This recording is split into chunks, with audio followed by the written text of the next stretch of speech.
Damn machine. Let's playing your game as you're playing it. She is your riffs track. Yeah, you're conscious. Yes, kill all the wolves. They didn't do anything wrong. I want to kill that hobo. You should check your alignment. I want to kill that hobo. Please check your alignment.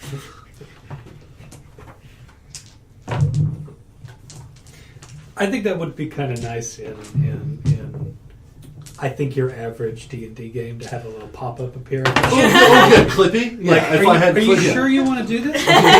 No, absolutely. That's why, like... you were attempting to murder an innocent. It says you're a you paladin like to adjust here. your alignments. Like, a lawful good paladin. Are you sure you want to do that?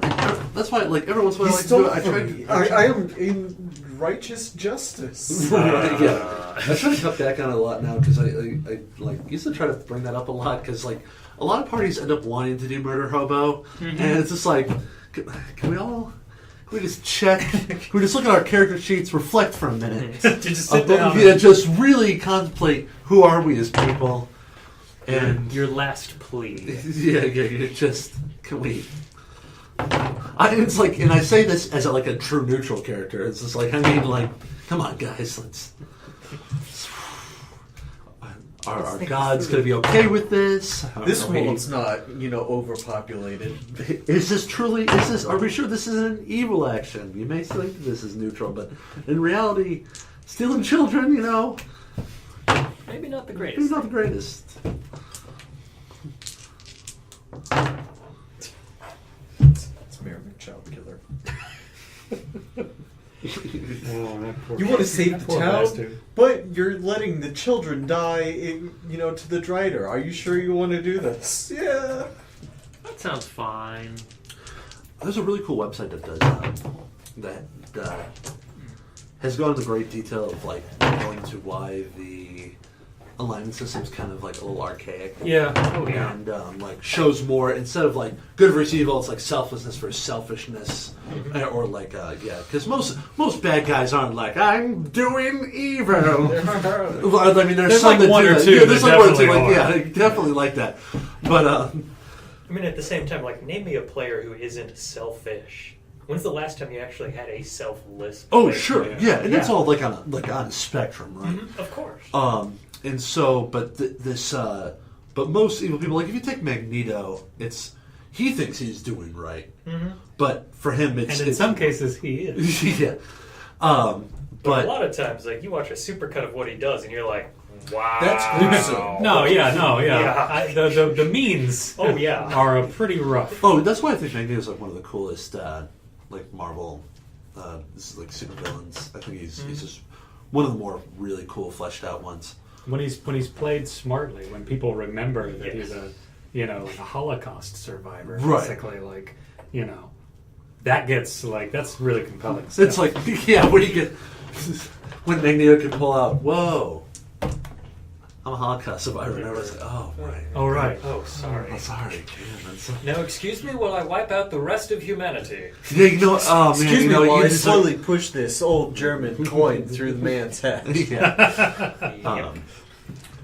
Yeah, but like I don't know if you guys have seen the website. I can't remember. If you just go up like alternate Specifically alignment Kevin Bacon. chart, it's actually the same. It's a same website that does also a really cool detailed. I think character alignment plus race and class. If you answer like a 100 questionnaire, it's pretty cool. I don't know if it's the same website, but anyway, it just does a really good job of being like, here's some alternate ways of thinking of alignment instead of like the grid. But Because the grid's a great place to start. oh, absolutely, and I think it's really you got to unique. evolve beyond it. Yes. Very, very cool where it's begun, but otherwise I think there's some other just ways to do it. Yeah, that I read it was some article and I read a while ago that said basically that people were coming at if you wanted to keep the alignment system in the classic kind of Gygaxian sense or whatever as is, then you had to approach it from the other way around. It's that most people kind of based on a class or a race or whatever.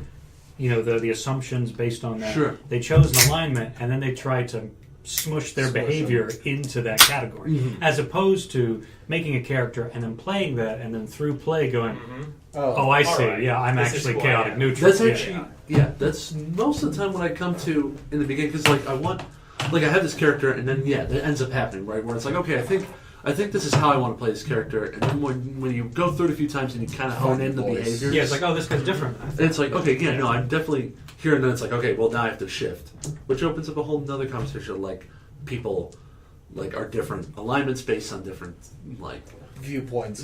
like different situations, and Yeah. anyway, so not to take away from your time, Jason. No, it reminded me that there's the evil for evil's sake thing. There's a panel of I think it's from a Spider-Man comic where there's the the guy there's the who dinosaur kills man. people. or whatever. Oh, yeah. And it's like I'm going to create an army of dinosaurs to destroy the world. It's like, you cure cancer. I don't want to cure cancer. I want to make dinosaurs. That's what I think of every time I think of like the Snidely Whiplash or like Skeletor kind of evil. Skeletor type thing. I don't want to do it. I want to do this instead, which is bad. Neutral evil. I don't know. I like the 9 grid, specifically any of the corners. Because any of the corners put you in a situation where you have to play those two elements against each other. Right. Like, lawful good is when you're like, oh, that's boring. It's like, that's only boring if you're in a position where the law and the good are constantly working together. Right, yeah. When you say, If okay, the law is wrong, but the good is right. Yeah. somebody has stolen Really, the best bread part to eat. Do Yeah. you give them the food or do you lock them up? Because Yeah. those are kind of the two competing things Exactly. there. Yeah. Or it's slavery. That's the law. Right. Yeah, exactly. And you're like, well, what do you do? That's part about playing lawful good is always like slightly. You always have to watch out because some people like, especially with lawful good or like any of those corners where they will push.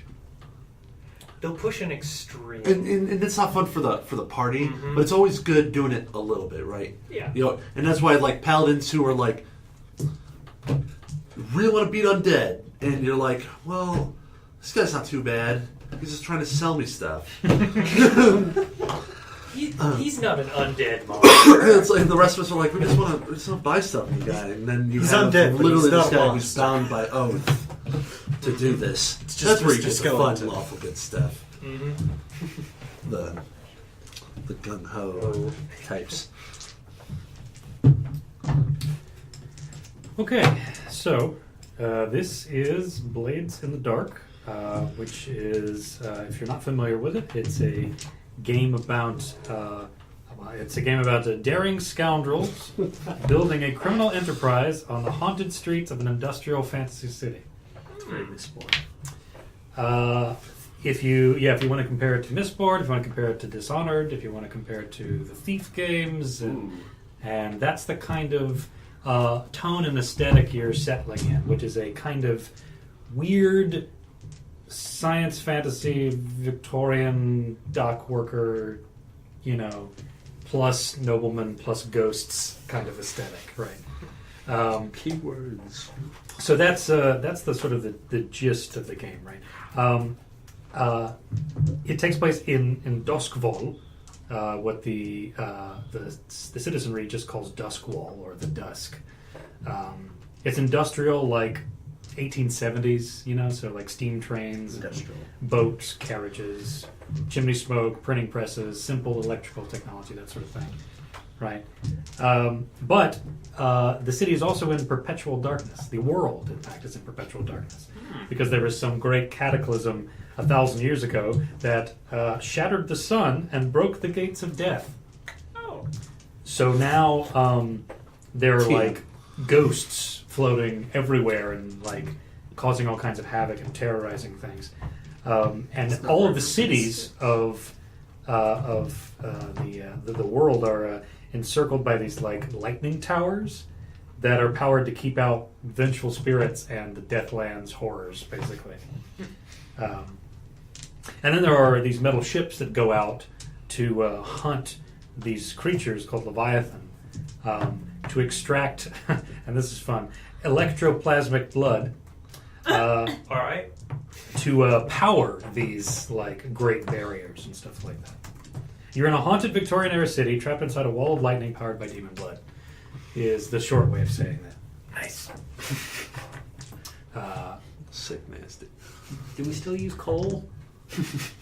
In some cases, yeah. But it's not nearly as efficient as course. Well, obviously, your average demon person is blood. not going to have access to like Leviathan blood to power some kind of electroplasmic generator or something like that. Your average person is going to be like, all right, let's go shovel the coal into the fireplace. So we don't freeze because You gotta of the really, dots. pay extra for that. For Yeah. Good stuff. So, first things first, I think it needs to be said right at the top that this game is in the tradition of the Powered by the Apocalypse kind of games, but it has some significant differences from, say, City of Mist or Dungeon World, or there's like a fork of from the Apocalypse world. There's a fork that went this way and made a lot of moves that you could use, and then there's things like Blades in the Dark where it condensed like all of the different moves you can do into like basically you make one roll, and then depending on your special abilities or your whatever, you're modifying the dice pool as opposed to rolling different types, and you're doing different types of moves. Okay. But first and foremost, it's a conversation, right? So we are playing to find out what the story is. So accordingly, no one's really in charge of the story. I will present some situations, some ideas, some characters, and everything like that, and then through play we'll figure out what happens. Right. But it is a conversation, and that's important to know because it influences the mechanics. Right. Basically, you're going to use a pool of 6-sided die, right? You're going to roll them and then note the single highest result. If it's a 6, that's a full success. If you roll more than 1 6, that's a critical success, right? So some additional advantage happens. If your highest result's a 4 or a 5, that's a partial success. So you do accomplish what you were trying to do, but there's some kind of consequence. You take physical harm, some kind of trouble happens, you don't do it as well as you had hoped, right? The effect of it is limited or reduced, right? And if your highest die is a 1 to a 3, you fail. Things go poorly, you suffer complications, and just general bad things happen. Bad stuff happens. You have a rough day. Now, in order to figure out how many dice you're going to roll, you need to look at a trait, which could be, say, one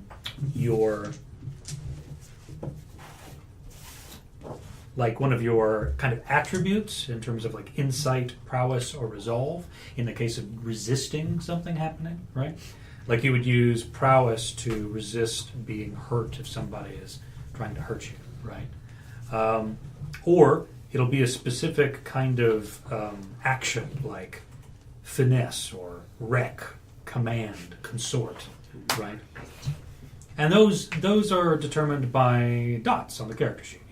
And depending on your character role, it'll start with, like, for instance, the Cutter, who is a dangerous and intimidating fighter, starts with 2 dots in skirmish and 1 dot in command. So you would then add some extra dots, and then that would tell you how many dice you're rolling, right? In the case of if you had 3 dots in skirmish, you'd be rolling 3d6, right? And even 1 die is pretty good, right? That's like a 50% chance of success because 4 through 6 is winning in some way.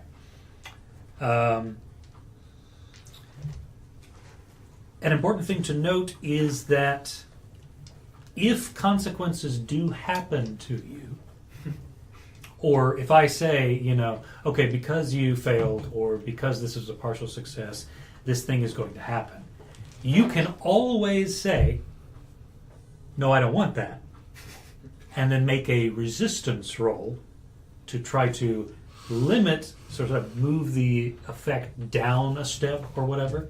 Like a horrible thing could merely become an inconveniencing thing, or an inconveniencing thing could become, it just sort of nullifies the consequence, right?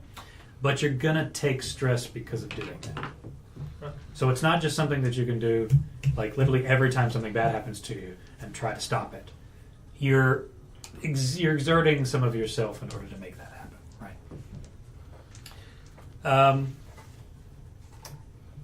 Speaking of stress, you have a special reserve of fortitude and luck. So the resistance rolls are powered by taking stress, right? And you can also push yourself by marking down taking 2 stress off, and then adding a die to your roll, or adding a level to your effect. What would previously have been a limited effect will now have a more kind of a standard effect, right? Or you can take action when you're incapacitated by pushing yourself, right?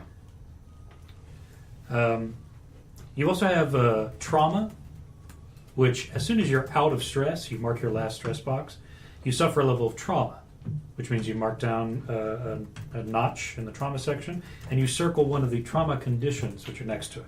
Cold, unstable, vicious, paranoid, that sort of thing. When you suffer trauma, you're out of action.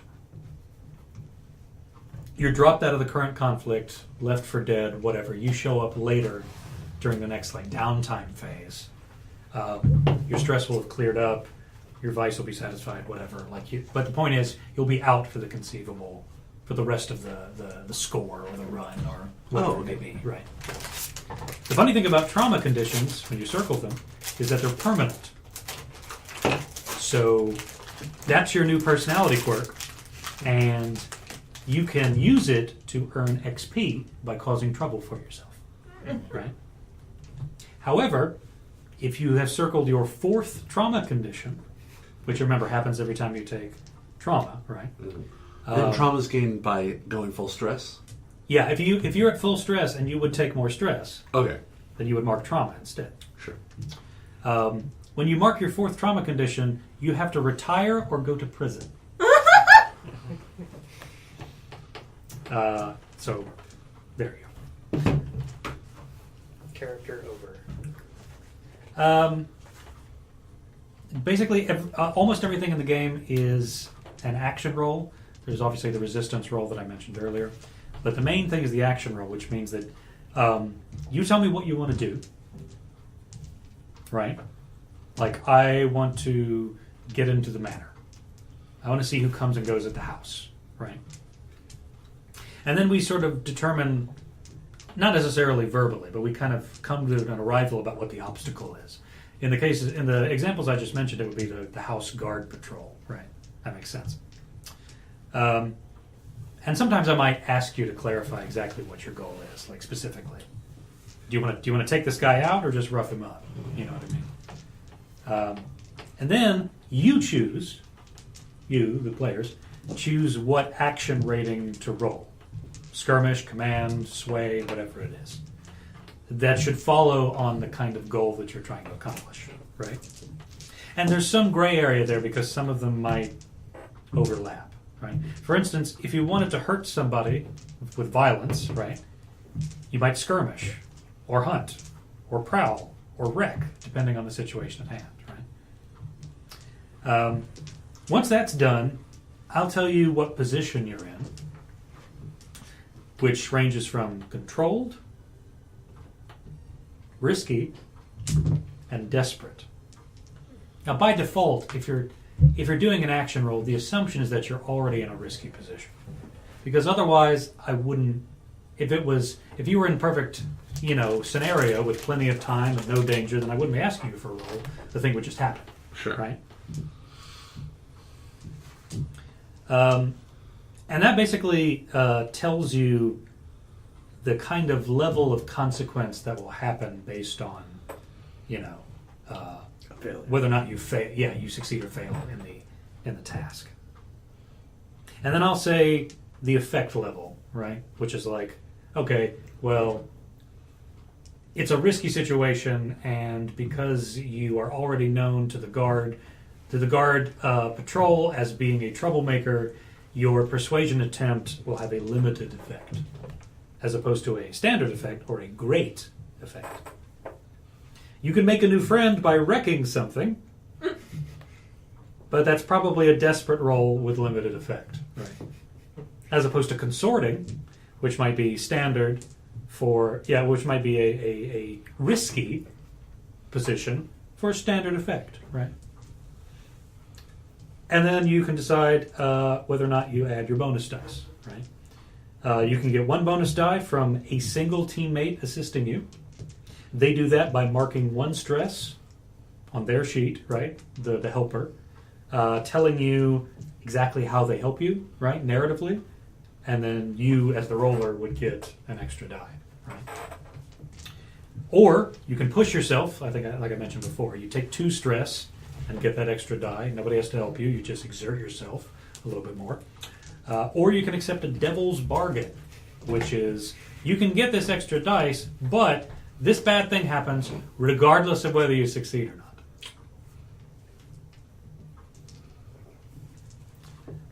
For instance, I know our gang is savage. If we leave them alone here with the hostages, who knows what they'll do? I'm going to get all up in their faces and command them to keep their slagging hands off. And another person, might be me, might be the player who wanted to do the action, or it might be another player, say, okay, you could get the 1D, but you go too far with your intimidation, and I would start a new clock called the Gang Fights Back, and I would take it 3 times. And if you mess with them this hard again, they're going to kick your ass, right? and then in downtime, which we won't deal with because this is kind of like more of a one-shot scenario, then you could maybe untick that clock, taking out portions of the pie, right, by saying, okay, well, let me smooth things over with this gang, right? But of course, there may be more concrete examples of that, like you suffer harm, right?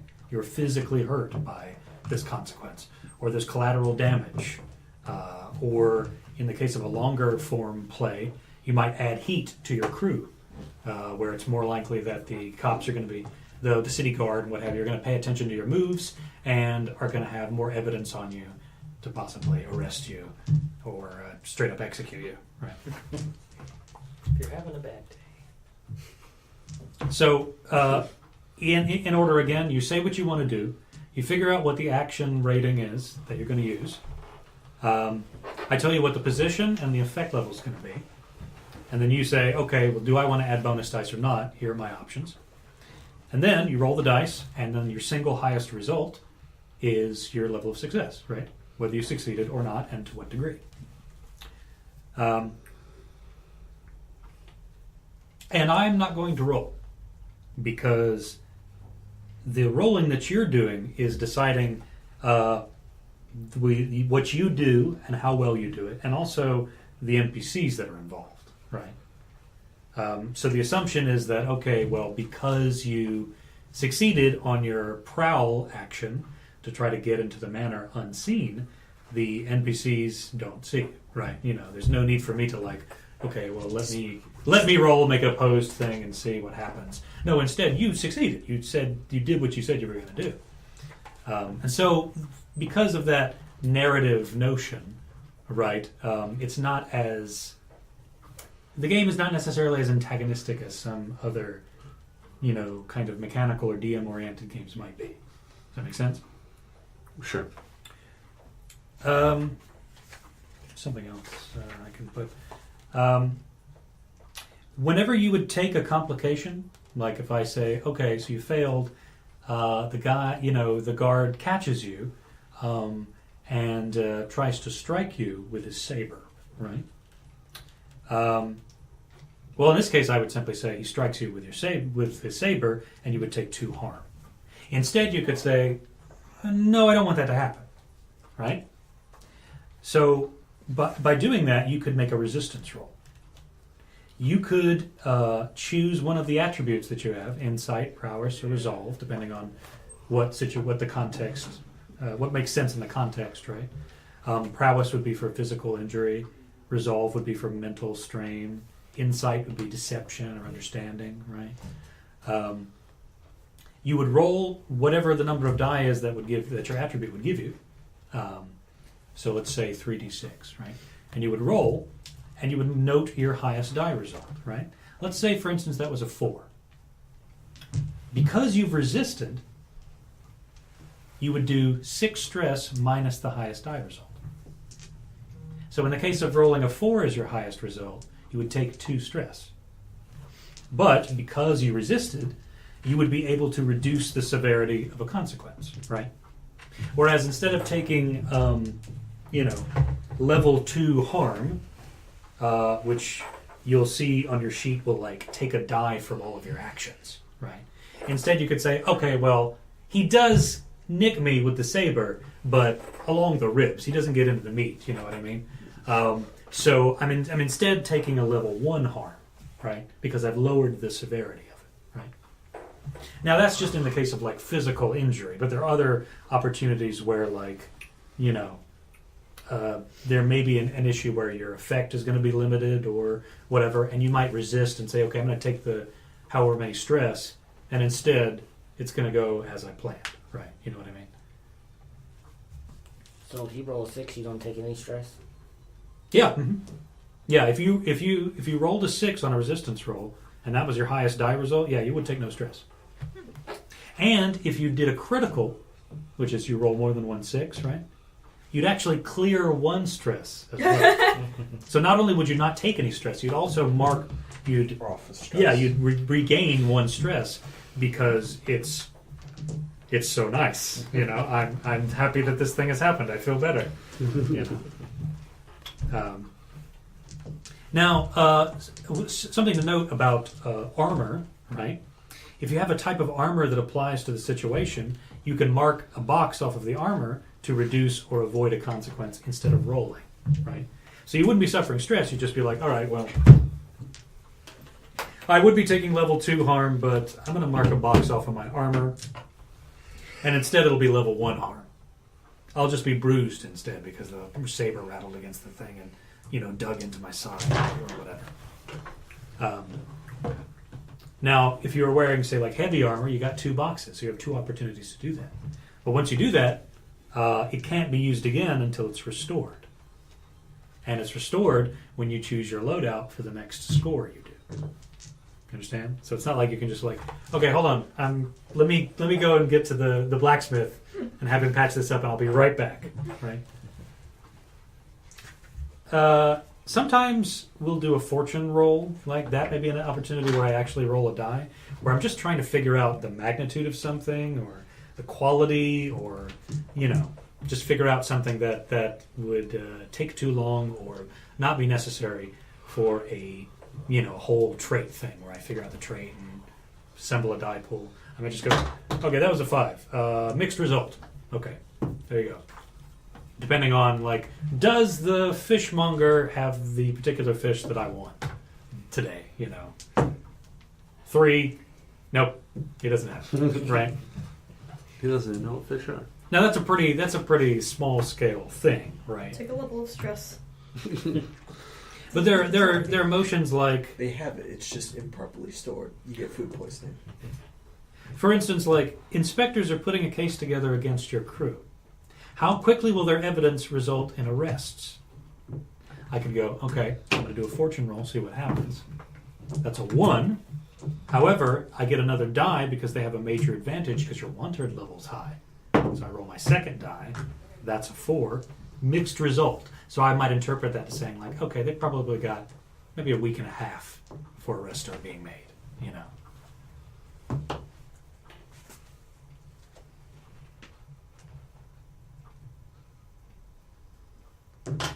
You can gather information.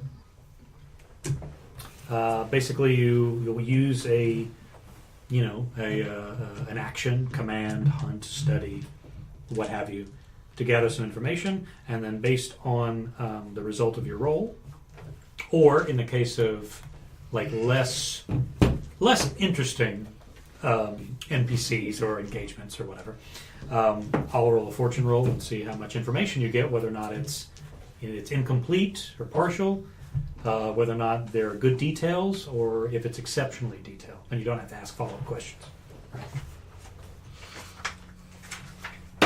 Okay, that's really all you need to know right now, because the stuff about crew and downtimes and planning scores and all that stuff like that, that is ideally for like a longer-term thing where you've got a crew in mind and you're picking your jobs and stuff like that. You're creating things, blah blah blah. We're going to swipe that all away for now because this is more of a one-shot scenario, and we want to get down to actually playing the game. So the first thing to do is you need to figure out which character you want to play. Specifically, there are playbooks, which represents your character's reputation in the underworld, your special abilities, and how you advance in those abilities. Right? Now, there are 7 options. Now, Nick has already chosen the slide option, which slides are good at social situations and subterfuge. You would play a slide if you wanted to manipulate and deceive people. Right? There are 6 other options. The cutter, who I mentioned before, the dangerous fighter, violence and intimidation, right? The hound, good at tracking things and also long-distance combat. Leeches are good at using alchemy and wrecking stuff with sabotage. Play a leech if you want to be creative with weird tools. Lurks are obviously good at sneaking around and breaking into places. Spiders are good at masterminding maneuvers. They want to assist teammates and deal with other factions, right? And then whispers are good at magical stuff and dealing with ghosts. If you want to meddle with arcane powers, you would pick a whisper. And so the ideal here is that we're not doubling up on rolls. The ideal is no one picks whisper because you don't know the magic system. No, you can pick whisper. In fact, in this coming scenario, it might be good to have a whisper. Just for Ghosts. for ghost sakes, which I can't describe anymore. Ghosts. Oh my god, she's a ghost and a bitch.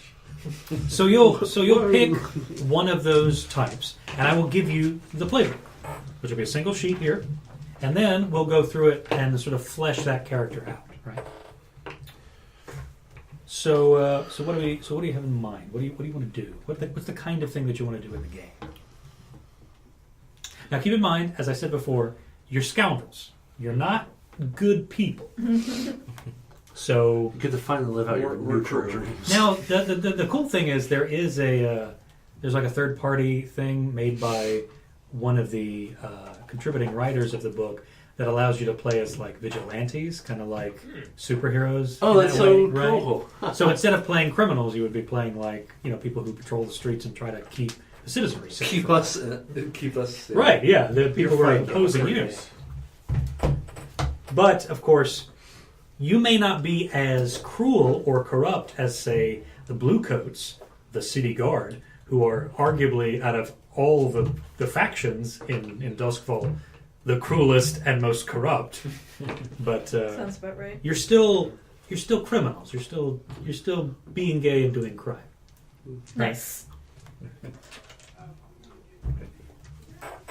So let me know what kind of thing you want to do, and we'll decide what playbook you're going to use. What's the one that lets me break into things? Lurk? Lurk is sneaking around and breaking into places. I think I want to do Whisper. You want to do Whisper? Okay. So here's Lurk from you, Maria. And then we've got I like being sneaky. Whisper. Super sneaky. Okay. That leaves Cutter, Hound, Leech, and then Spider.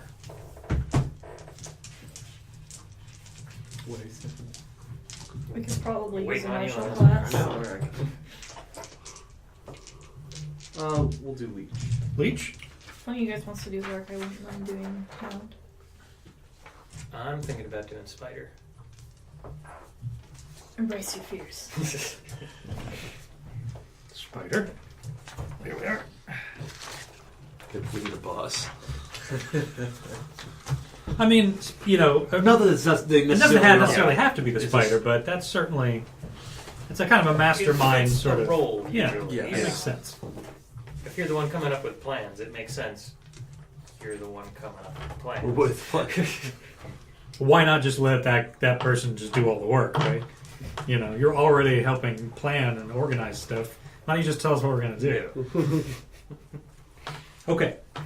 So, in terms of creating characters, right? First thing you're going to want to do is choose your heritage, right? You're going to circle it on the list. You see there's just under look, right? There should be a section that says heritage.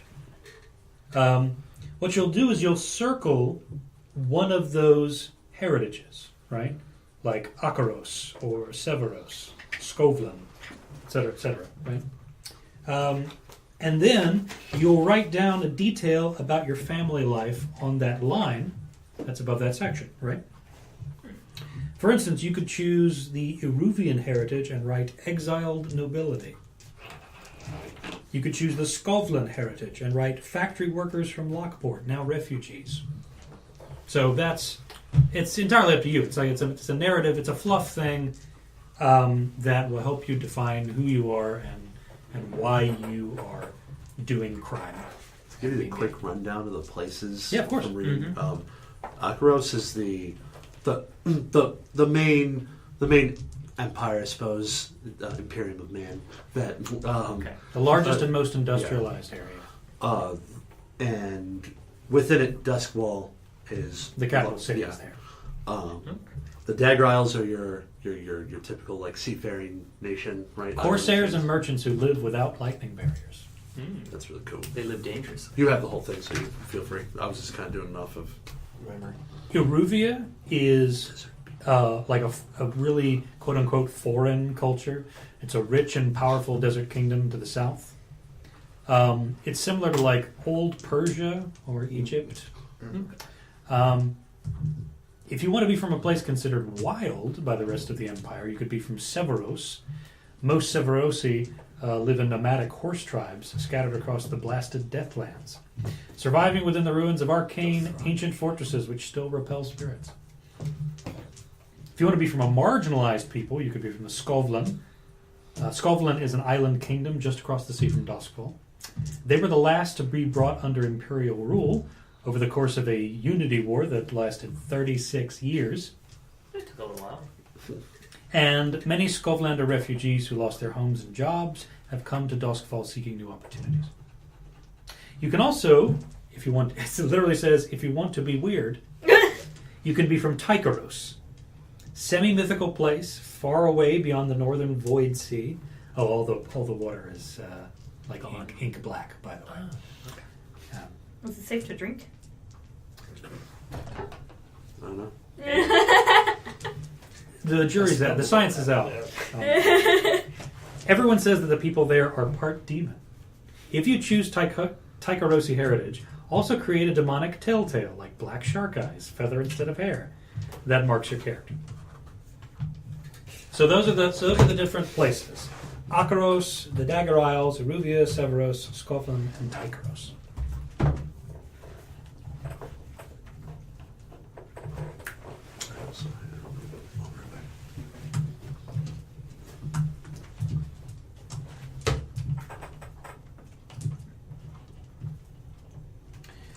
I can also tell you, if you're still trying to figure out exactly what heritage to take, what those people generally look like, right? In terms of kind of skin tone and features and that sort of thing. If you're looking for like a real world analog, right?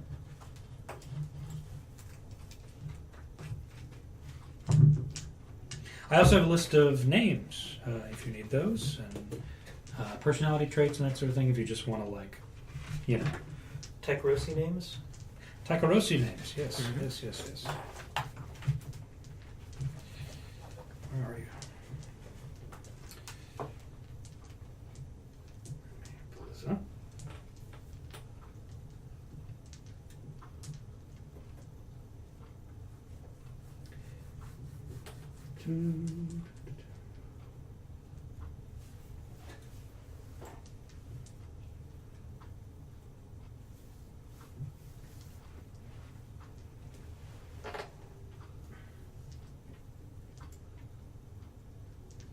Just a moment.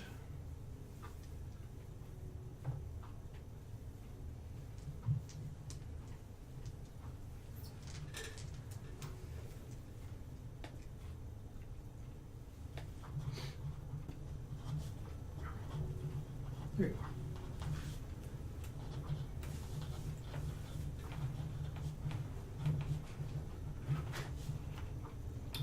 Work. Thank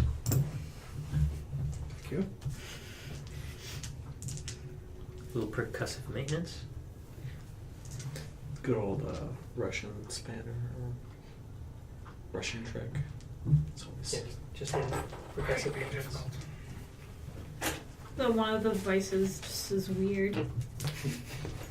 Yeah, that's an example of like a particularly weird vice. I need lamb's blood applied to the back of my neck every so often. You have a foot fetish. That is weird. I mean, that's toes. it's specifically the toes, not the you Let's dismissed it go by the too feet, far. but the toes are where it's at. You know what you want. I hate the internet. Yeah. Like just like that's the vice you decide to like unveil to people, not anything more like conventional. I like drinking. Okay, That's fine. It's like drugs. Yeah. Okay. You know what? Cocaine. Yeah, it's your party. Go ahead. Toes. What? What's more? You can't make your vice a fetish without immediately making everyone at the table suspicious that that's Wait. Yeah.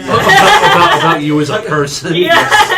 How much are you basing this character off yourself? Hey, I So- was just doing research for the character. So did you want a Takarosi. first name or a surname or both? Or Both sound good. here's an example of a Takarosi name: Marillac Edrad. Okay. I can give you another one.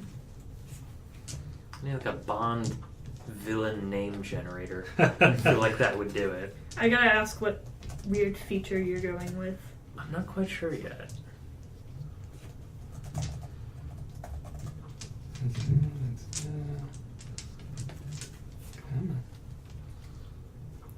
Got a couple of weird ideas. He said Akaros is like the main Akarosi people empire. are like the the main. capital. Think of them as like they're like a pale-skinned, like dark-haired people, right? They're Europeans, for lack of a better, I guess Western Europeans, for lack of a better word. And the Dagger Isles, it's kind of dangerous outlands. Arubia Yeah, is like corsairs and pirates and that sort of thing. Arubia is like a desert Caribbean. Yeah, Aruvia would be Egyptians, Turkish people, Wait, no, Arabs. Severus was like the wandering caravans, right? No, Severus was. Let me pull up the. Soros Is desert people. No. No, that's that's not Aruba. Yeah, Aruvia. Severos is the like the horse clan. Yeah. They're like they're more Mongolian. like the God, what are they from Game of Thrones? Dothraki. The Dothraki, right? Your classic Mongolian archetypes. Yeah, that's a good point of comparison. Nice. I think I'm gonna go with Icarus. It's a little bit more desert than Hmm. a little bit her.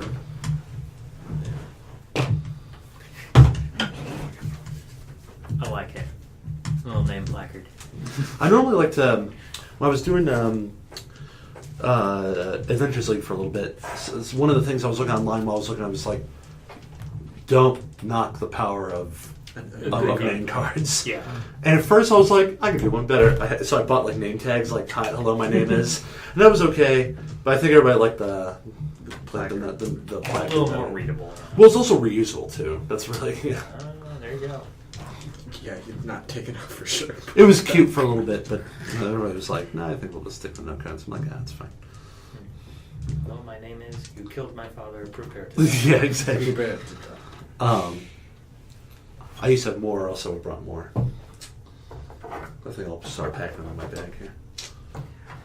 I'm sorry it's taking so long. Unfortunately, it doesn't give me like a list specifically of Takarosi, unless you have one. There's this. I don't know if this works. It's more generalized, but on the I have one of those as well. Yeah, I was Okay. trying to look for a specifically Takarosi name, but there are a bunch of suggestions on one of the sheets I have, and one that Nick just handed you about Okay. common names, right?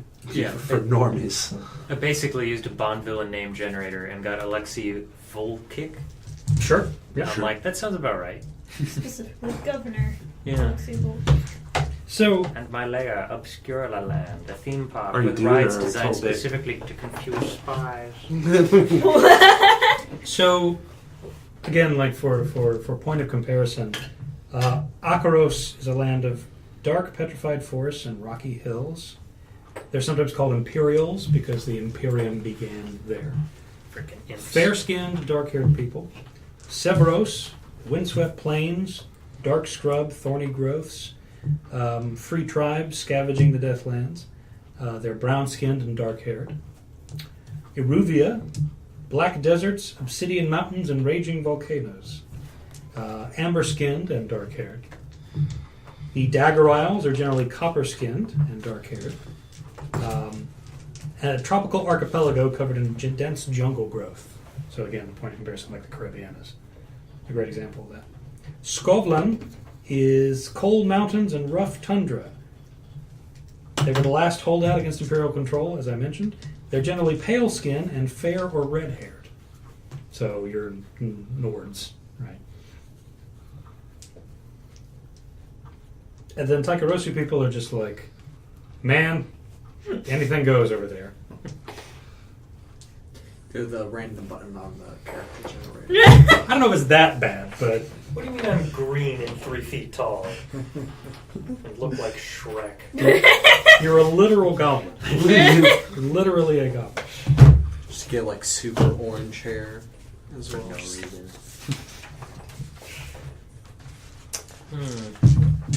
So, So is the look supposed to be what we actually look like? yeah, the look would Yeah. be like you're kind of jotting down like a couple of distinguishing features and stuff like that.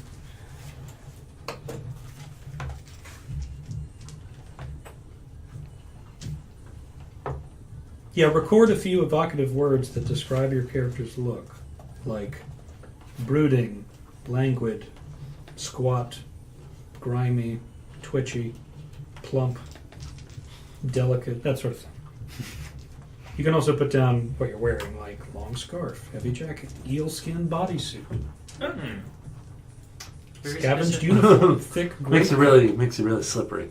etc., etc. Oddly specific. No one can touch you. Unless it's always running away. So once you figured out your heritage, then you'll pick a background. And again, it works exactly the same way as heritage. There's a list down there. You'll circle one of those. Academic, labor, underworld, military, blah, blah, blah. And then on the line, you will write a detail that's about that's specific to your character. You might circle labor and then write Leviathan Hunter Sailor. You might choose law and then write down former blue coat. See, that sort of thing. And I have examples of those if you need something to kind of hang your hat on.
Well, hopefully I'm making my second character that doesn't punch things. We'll see. I mean, punching things is pretty We'll see. rad. Yeah, let's see. You just magically punch them. Well, yeah. I did make one, but I didn't get the player, so You just I'm pretty sure the universe is conspiring against me making non-punchy characters. Sure, yeah. It clearly knows what you want, and it's What guided you make really, a fog really cloud want. and have the fog cloud punch them. You know, it's So you're gonna end up like Green Lantern. Yes. You have the power of creativity, but all you want to do is hit people with giant fists.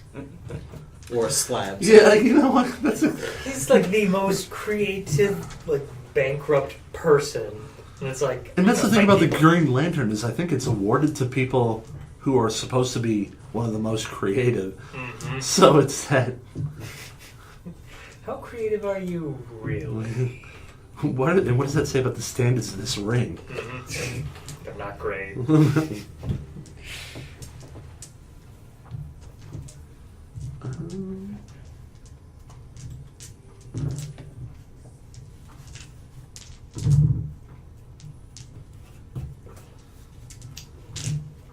I'm trying to think if having silver hair would be a weird enough feature.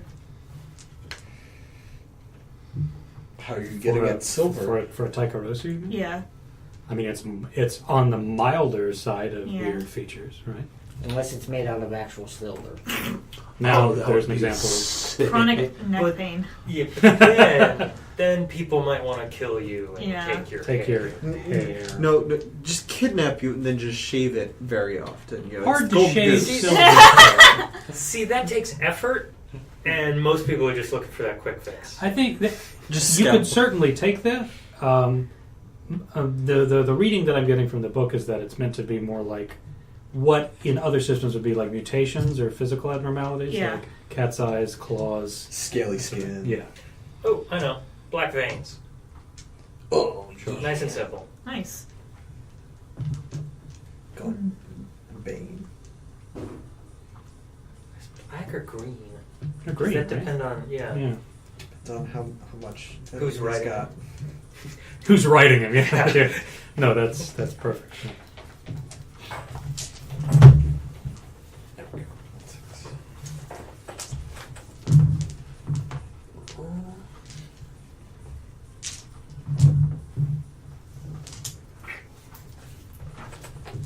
Go. Assign action dots, I guess. So has everybody got their background? Mm-hmm. Okay, so you can see on your character sheet that you've already got 3 dots placed, right? Mm-hmm. For instance, I'm looking at the slide sheet. There's 1 dot in consort and 2 dots in sway, right? Now you get to add 4 more dots. However, no action rating can have more than 2 dots.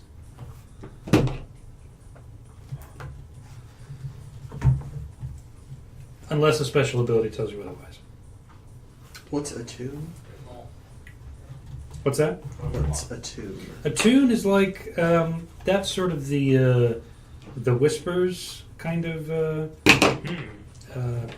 Bane. Oh yeah. Okay. kind of the whispers wheelhouse where Attuning to the spirits. Okay. yeah, basically. I see. There's a You open your mind to the ghost field or channel nearby electroplasmic energy through your body. The ghost field. Is study specifically like book learning, or is study like studying your surroundings? You scrutinize details and interpret evidence. Okay. Wouldn't be a bad one to pump. As opposed to, say, survey, where you observe the situation and anticipate outcomes. I could also adapt mine. You see if you because ours has some sort of overlap. Mm-hmm. So just let me like kind of know what you kind of pick, and I can like. I've got that high consort, and then I've bumped That's what I saw one too, in so- command and sway. Now, you're encouraged, I will say, to put a dot in an action that reflects your heritage, Mhm. one that reflects your background, and then 2 wherever you'd like. But that's not a hard, Must. that's not a must. But remember, you can't go above 2 dots in any action.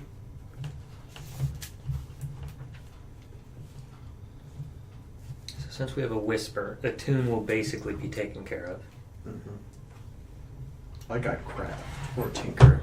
What's the difference between command and sway? or Sway and consort. Consort, you socialize with friends and contacts.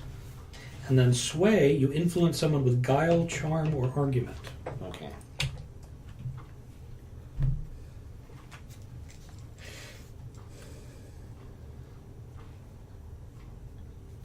Difference between finesse and skirmish. Finesse, you employ The hardest dexterous one. manipulation or subtle misdirection. Okay. And then skirmish is you entangle a target in close combat so they can't easily escape. Prowl? Prowl is Sneaking. skillful and quietly moving. Wreck is just beating the crap out.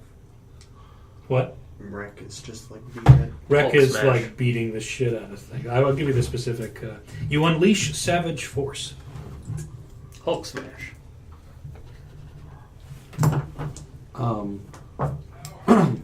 The way the book makes it sound, like finesse, if you're going to use it for fighting, is more like a controlled environment, whereas skirmish is a more like Fluid Chaotic environment. a environment. chaotic environment. In fact, they suggest you might formally duel an opponent with graceful fighting arts using finesse. But a street fight is almost always going to be a skirmish. You could try to employ those arts in a chaotic melee, but skirmishing might be better. It's not that Okay. it's not applicable. It's a just little more that, formal. yeah. Okay, so finesse I think would make sense. I'll get at least one in there. Skirmishing is the best option when the fight becomes a savage melee, but one-on-one in a fight that you're ready for, finesse can be just as good.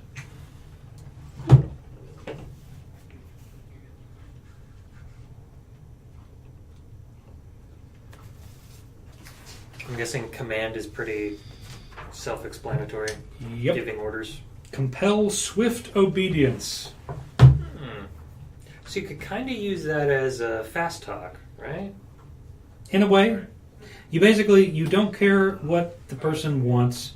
You tell them to do it, and you expect them to do it out of some motivating factor, whether it's fear, respect, whatever. That's getting the second dot. Consorting, Yeah, comparatively, would be better if you're trying to get along with that person, working together, right?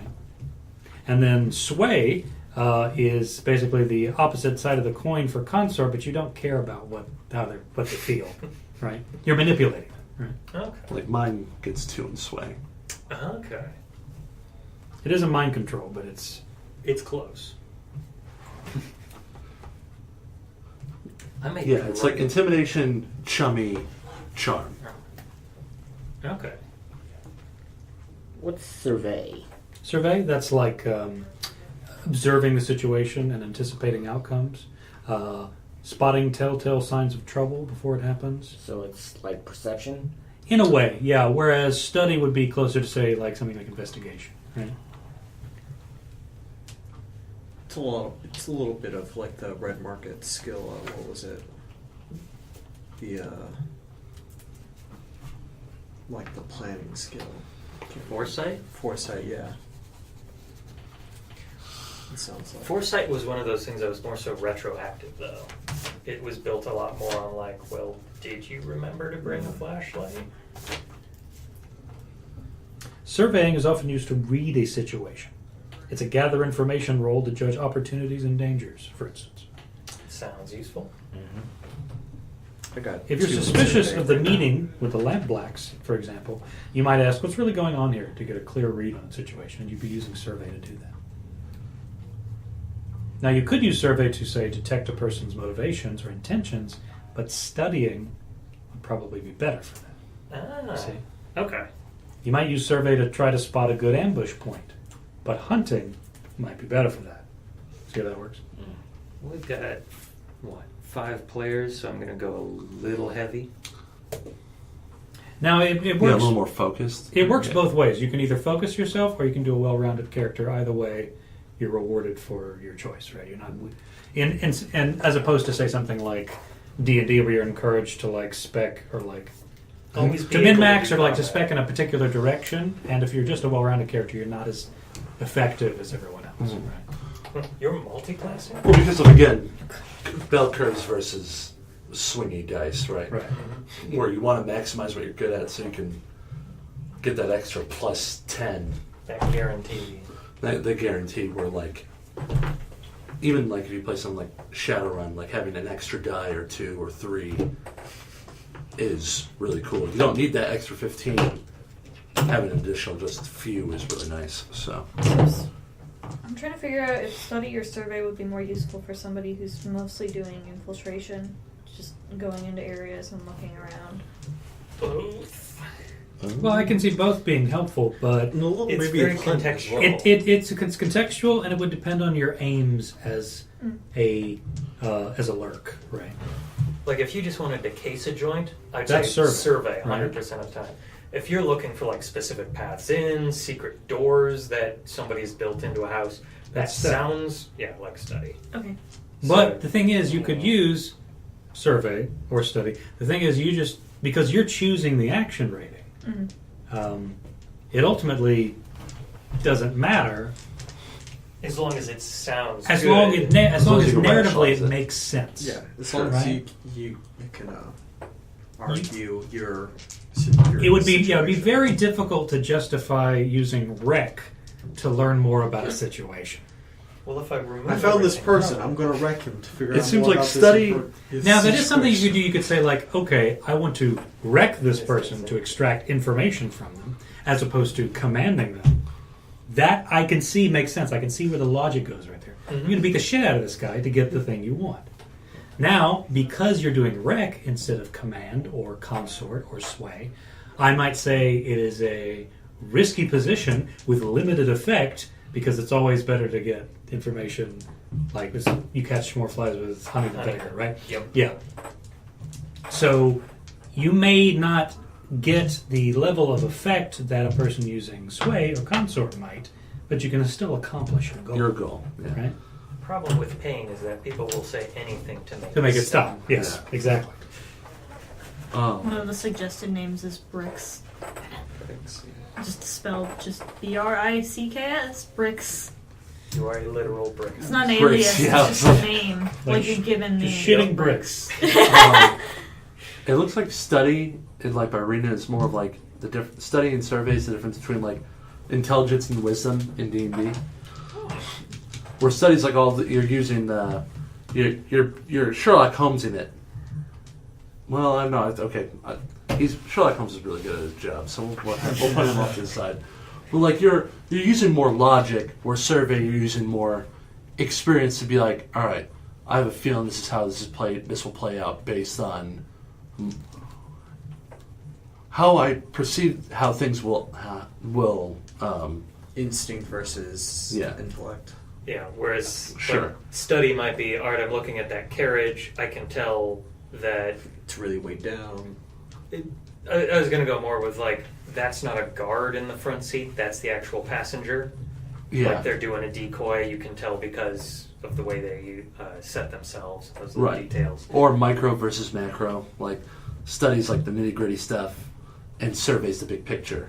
Yeah, but I would use that to kind of really differentiate study being scrutinizing and survey being kind of observing, right? Yeah, standing over a battlefield. But again, by design, the actions overlap. Sure. Yeah. Which is nice. A little bit of flexibility. Hey, what about you? Yes. Why aren't you here Saturday? Did you put I your was dots in in? Again? Chicago. Put your dots in? Alright, All you're out four my in place? checks. Huh? All four That's of what those? else said. Yeah. Yeah, How so many you people should were have a here? total of 7 dots now, right? Well, The 3 that you started told with those and then nerds the 4 it's that only you given put in. two. They didn't do any I know. advertising. And I know. make sure that, again, So, none of the didn't do anything the through us. rows, Just right, kind the of posted action something on ratings. Facebook Yep. being like, Three. have hey, by the more way. than- have more than So, 2. I know. Yep. I know. If I was here, I wouldn't have done that much more, but at Now, least would have talked. you may to be guys, wondering, like, throw it the on the Facebook page. sheet, Yeah, why Mike was the like, first column first I is knew sort about it of was Friday night. demarcated, so separated from the rest I of was them. like, yeah. It's okay. The next one will. At least That part of first it, we're gonna try column to is how you determine your rating for do the more with it. attribute. Good. Does that make sense? So Did you hear Eric got a job? there's your benefit Oh, for did spreading you out. actually land Yes. Mhm. Okay. If you make yourself well-rounded, your attribute rating is going to be better for the resistance roll related to that, right? So he Or, will be moving. anything related to that attribute, right? Whereas if you go Cool. row I'll rather have to than talk to column, him. you're specking in a very particular direction, and your Yeah. action rating for that's Yeah. always going to Maybe. be See ya. Have more more likely to succeed, right? Yeah. And more likely to crit as well. Bricks is also under aliases. So your name could be Bricks, and Bricks. your alias is also Bricks. Bricks. Bricks. Correct. Now we're just gonna yes, the spin. triple brick. The brick layer. So once you put your dots in, you choose a special ability. So you can see in the sort of shaded section, there's special abilities. You choose one of those, you dot it in. That's the special ability you have at starting character creation, right? And obviously, if you were going on a further campaign, you'd be able to spend experience to get more special abilities, blah blah blah. If you're not sure of what to pick, usually the first one listed is a good sort of starting choice. It's helpful, but you don't have to. It's a default choice, but it's not something you have to pick. So everybody has their own setup for it. Mm-hmm. Yeah, everybody has their own set of special abilities relating to their playbook. Right? And how many do we get? One. Just one. You get one. Yep. Some are they're just really cool. Very flavorful too. You know the secret ways to consort with ancient powers, forgotten gods, or demons. Once you've consorted with one, you get plus 1d to command cultists who worship it. Quite the leap. Mm-hmm. Hey, you, kid. Yeah, you like this guy, right? I do too. Come with me. Get in there. Functioning vice.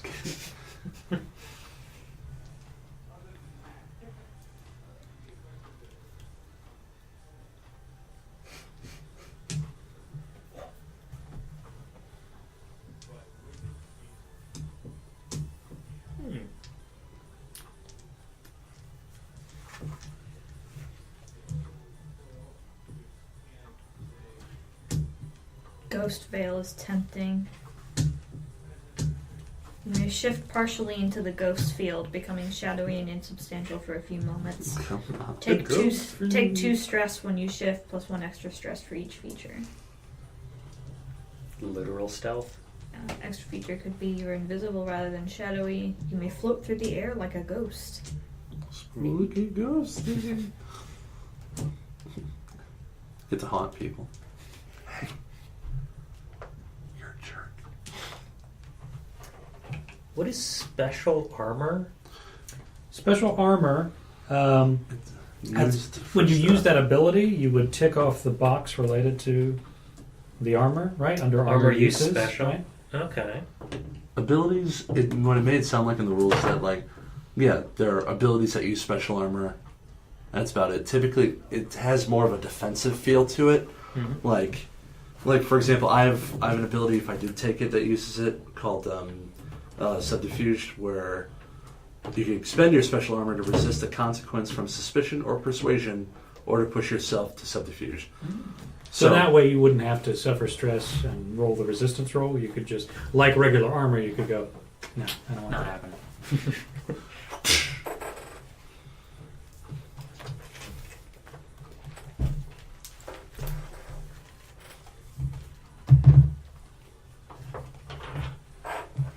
Yeah, it seems like everybody's got some really cool ones. The slide's definitely got like a really fun list. So for a ritual, it says you study an occult ritual to summon a supernatural effect or being. You know an occult method to perform ritual sorcery, and you begin with one ritual already learned. Does that mean that I don't begin with any kind of spells or anything, unless I take that? Well, there's not really a... Spells are not really a thing. That makes sense? Not really, no. You decide what you want to do, and then I tell you how that's... Well, you decide the action rating that you're going to do, and that determines whether or not you do it. Right? So there's not really such like codified spells. Exactly. Sure. But do spells exist in like, can I be like, I want to make a lightning bolt? No, not really.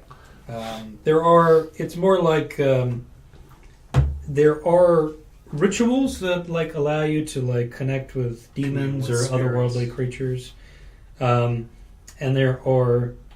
You can kind of control spiritual energies and ghosts using something called spectrology, which is a kind of pseudoscience, right? Nice. But in terms of like lightning bolts, that's not really that's not a thing.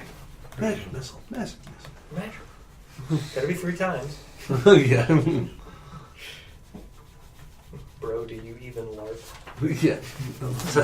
Looks like there's the Nerf spheres, right? It's just like lightning bolt, lightning bolt, lightning bolt. Tempest is awful tempting. You can literally push yourself to use a stroke of lightning as a weapon. Oh, Neat. as well.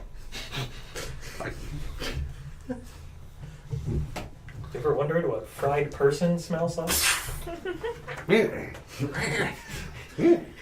It's like that. Do it. What's that? Do it. What's that meme Keep- with? It's like a historical painting. Oh yeah. Like Oh yeah. Wait. Verily guy. Yeah. What is it? Yes. It's just lightning at the end.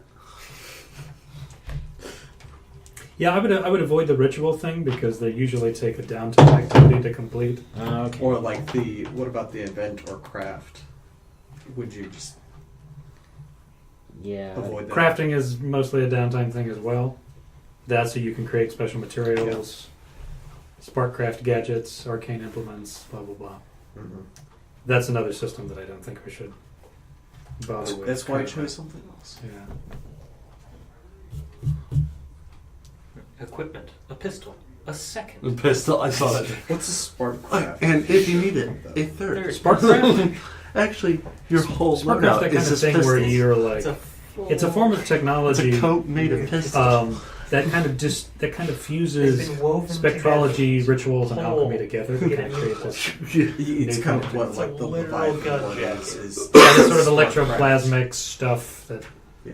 makes cool things possible, but not so cool that everyone doesn't live in a sort of Victorian hellhole. Yeah. And choose close friend and a rival. Yeah, so once you've chosen your special ability, there's a list of NPCs there under, Friends. you might say like dangerous friends, life friends, whatever. And there are 2 arrows next to those things. Arrow up means it's a close relationship that's positive, and arrow down means rival or an enemy. You basically choose one and mark the up arrow, and then choose another and mark the down arrow, right?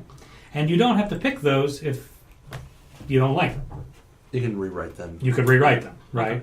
They're just a nice. But the important thing is to pick a +1 minus. +1 and a -1. Yeah, a good friend, a lover, a family relation, and then a rival, enemy, etc.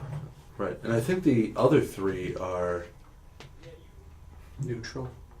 I don't know if it's explicitly like neutrals, but it says like there's the list there, and you choose one of them to be up and down.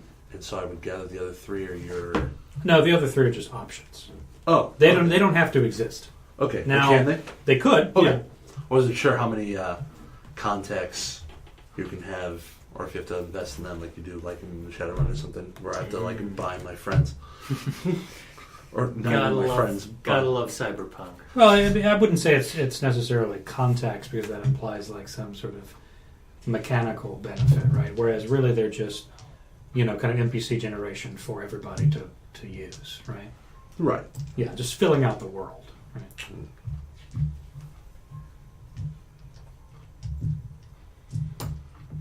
So once you do that, you have to choose a vice, which should be, This one's fun. let's see, under heritage and background, you see vice/purveyor, right?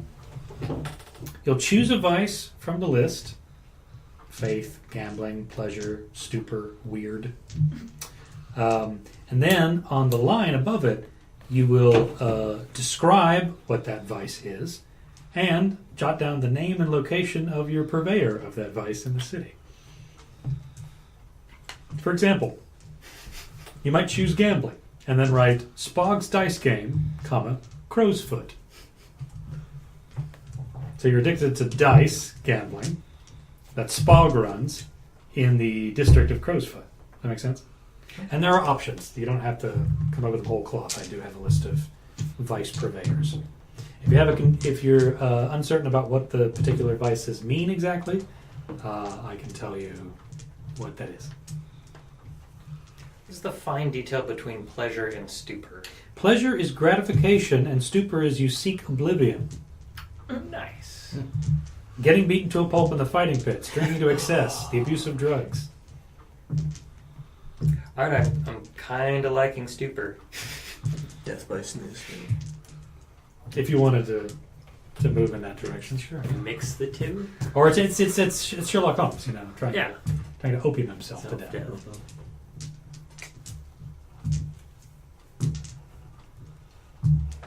And then weird is you experiment with strange essences, consort with rogue spirits, observe bizarre rituals or taboos, etc. And then the rest of them are pretty self-explanatory. I must lick the frosting off the cupcake before eating the cupcake.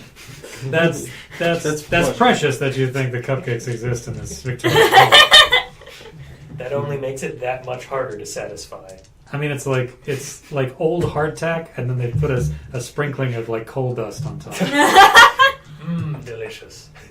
They call it fairy bread.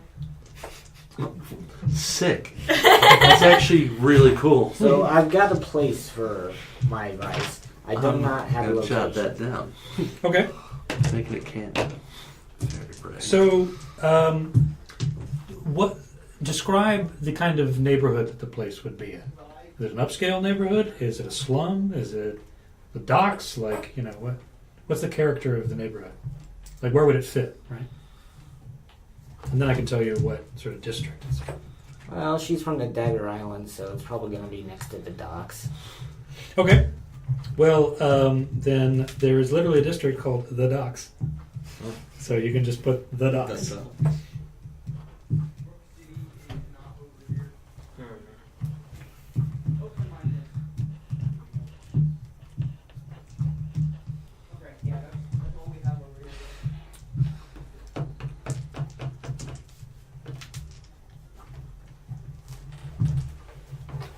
What's the setup for those fighting pits?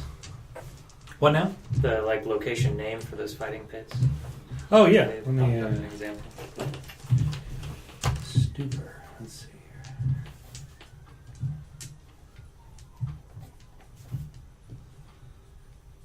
here. Well, it doesn't actually specify for that one. But Something up. I can tell you where those fighting pits might be.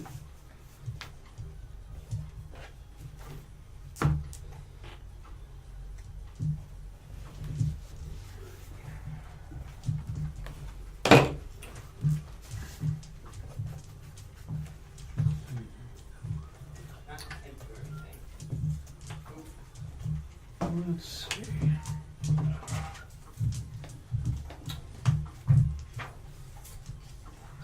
Dunslow is a ghetto for the destitute poor of the city, as well as the site of Iron Hook Prison and its labor camp.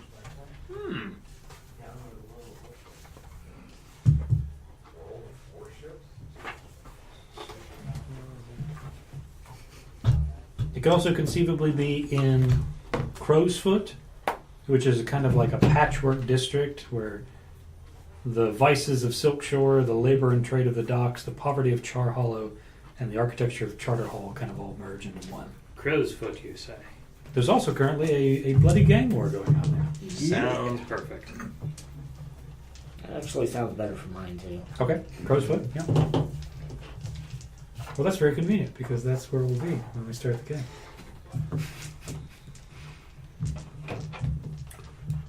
Gonna make introductions Are we real easy. Yeah, I was about to say, are we starting all acquainted?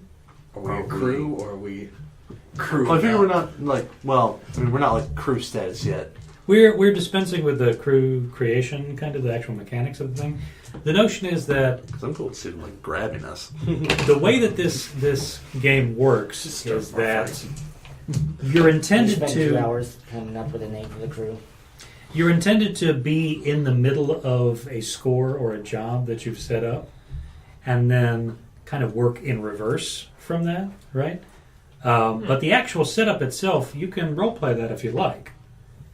But it's meant to I will say the natural progression as outlined in the game is that you figure out what kind of score your crew wants to do depending on what kind of crew you have. You could be assassins, you could be smugglers, blah, blah, blah. And then you decide the kind of approach you took for it, stealthy, loud, blah, blah, And then you start basically where the first obstacle would be at the job, already in progress, right? Okay. Instead of the setup and like the planning and everything, you just jump straight ahead. And then you use flashbacks during the game to say, do you remember when we cased the joint beforehand? And that gave me, and I used a charcoal, piece of charcoal to scratch down a blueprint of the place, which I happen to have right here, you know.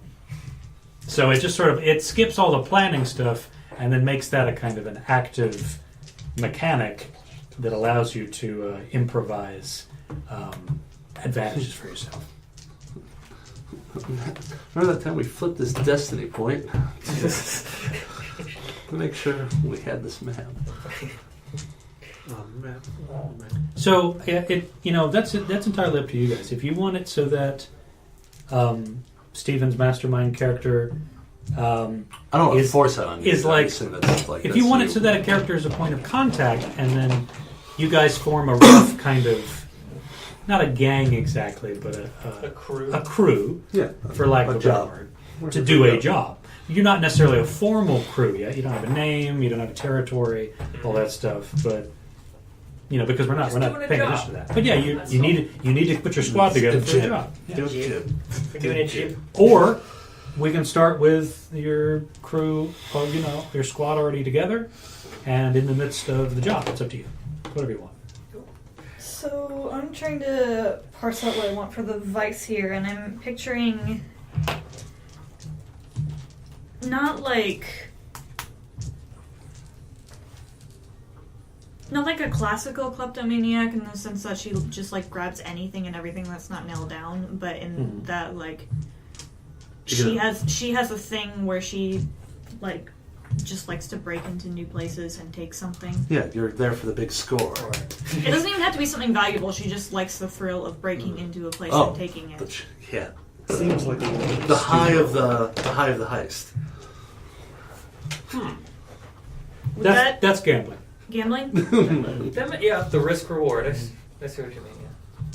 I have her rival being Frake, a locksmith. Constantly having That's so awesome. It's just like this damn locksmith around town keeps making really good locks. I almost picture her having like it He's being really like good at he his hates job. me, but I like in a twisted way. I kind of really like him, Right. Because he keeps making new Man, these kinds are of real locks good. for me to try to He like signs the lock. I almost got it last time because I couldn't complete it. I So, couldn't yeah. break it. He chisels like into the metal. Yeah. You have to put a magnifying glass Yeah, up. little maker's mark. one of his. So you're like wandering It's the like in the streets, checking tumblers. people's doors for the mark to be like, all right, this will be a fun one. Yeah. I don't know. So This was Mark 1. He's on Mark 3 right now. This is too easy. I gotta find it. The history. Difficulty progression. He is your difficulty. He's learned. He's learned, but so have I. Do I have to have a specific purveyor for that? Because it seems like you can just kind of. No, I mean that's pretty flexible. Like Yeah. you'll just be compelled to The universe break into a itself. home. during The, purveyor is the you. town is your purveyor. is Yeah. your purveyor.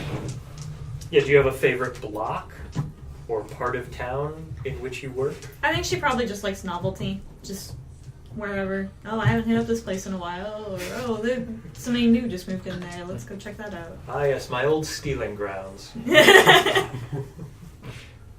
It's probably Again, just wherever. the vice thing you don't have to spend a Overnight. lot of time working on because that's another downtime thing, which allows you to clear stress. Okay. Right. Every time you see Though I her suppose after, it's also potentially a tool for you. Yeah, it is a tool Yeah. for me. Yeah, of course. every time you see her after a bout of downtime, she's got some kind of new item that she didn't have before. The previous one was Just some lost, diamond-studded sunglasses. Sup? Sunglasses would be a terrible choice in this Yeah. dark city. You just be blind. You just make yourself blind. I only wear sunglasses during the permanent darkness that is our current day. None more goth. Yeah, I was like, I need to be edgier. More edge. edge. More edge. So once you've chosen your vice, right, and kind of put the details about that in, put a name, an alias if you've got one in the underworld, right, and then record a few evocative words to describe your character's look, like I said before. Affable, grimy, handsome, languid, blah, blah, blah.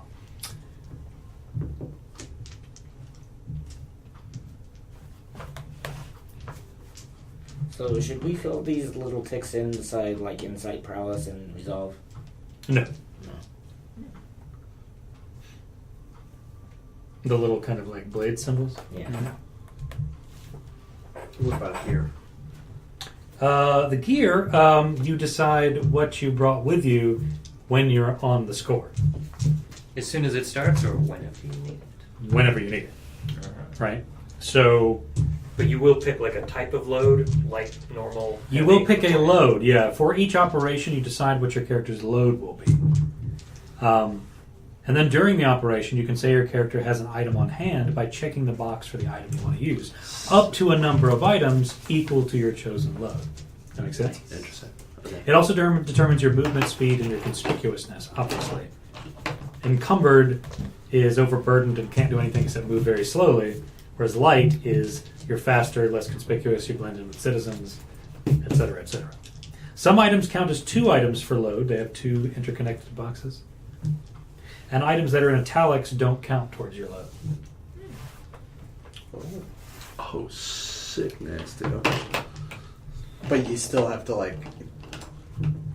They just wouldn't weigh you down, but they would still count as like one of the 5 or 3 or 6 boxes you can mark off. No, items in italics don't count towards your load. You can just kind of. You can just say that you have it. Oh. So everybody can be like, yeah, I've got a concealed palm pistol. Well, not everybody. Nah, Yeah, Because I of don't those. have that. So I could have a blow the dart right, and syringes. the right is everybody. everybody, and This the left is specific. Nice. Yeah, because like I could have blow dart and syringes. Neat. That's nice. I will always have. And they're meant to be because you're the main play is like doing the score or the job. They're like single use things. You know what I mean? That's why you're checking off the box. But the italics ones, you know, you can just have them on hand and they don't count towards your maximum load. Right. So if you were load 6, you could have 6 regular items and then also use, say you have 1 in italics and use it as well. Does that make sense? It doesn't count towards your load. I should look at the PDF for all this alchemist stuff. Okay, so once you've done that, name, alias, and look, right? Do we have to have a name? Ideally, At least something Just to call you alias. by. I suppose. it doesn't have to be permanent, I guess, but Yeah. I was going to just use an alias, but that's fine. No. That's the name is really for your reference, and then if people find out who you actually are, they may use that name. But if you want to go by an alias, then of course, yeah. So you can have that great moment when the DM goes full name, and you're like, Right. how did he know? Yeah, that's the yeah. Impossible. Inconceivable.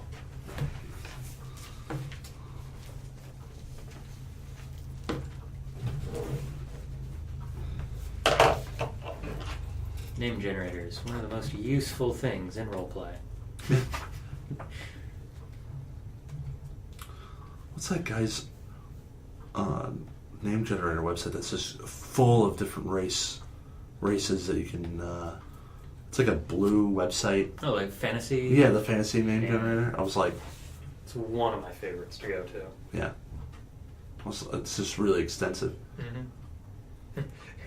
Do you want D&D goblin names or Pathfinder I'm goblin just like- names? Right, yeah. You're like, there's a difference.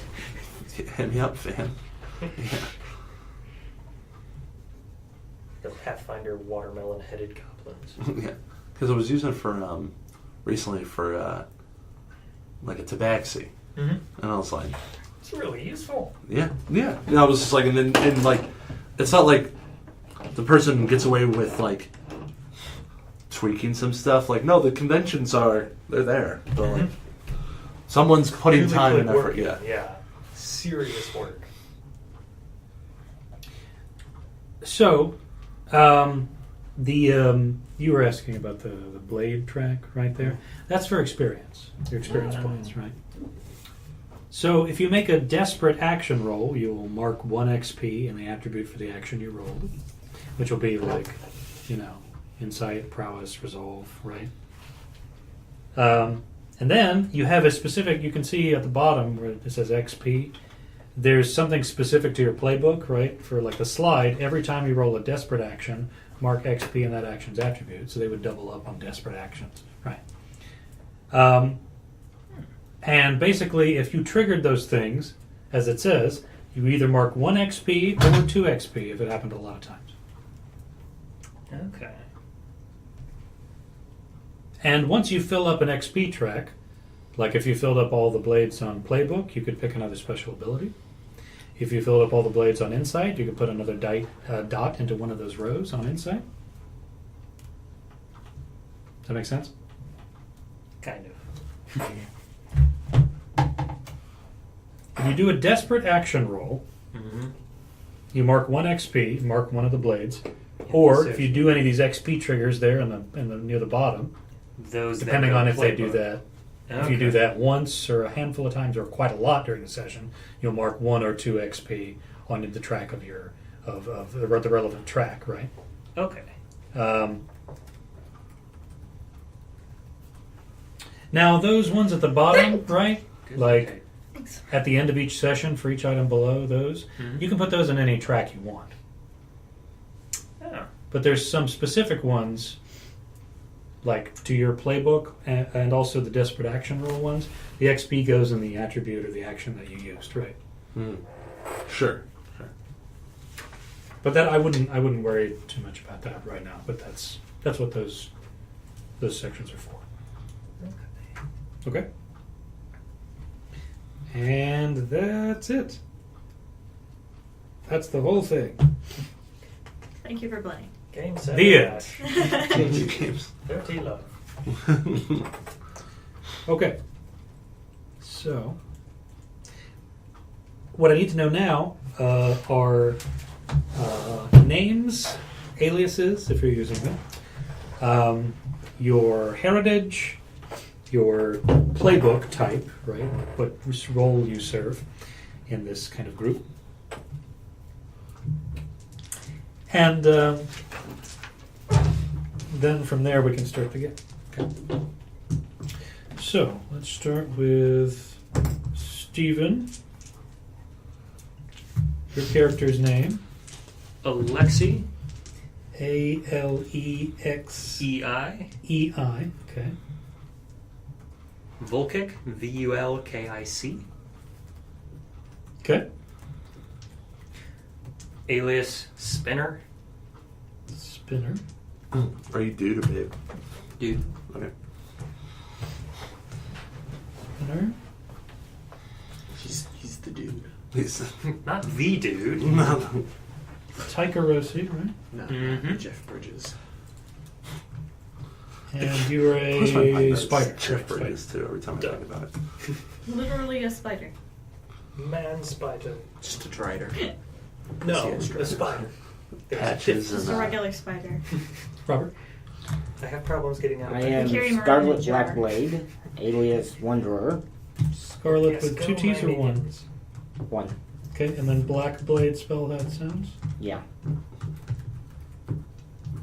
And your alias was Wanderer? Mm-hmm.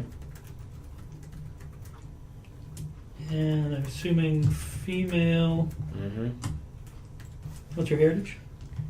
The Dagger Isles. Dagger House, right? Okay. Islander. Heritage dragon.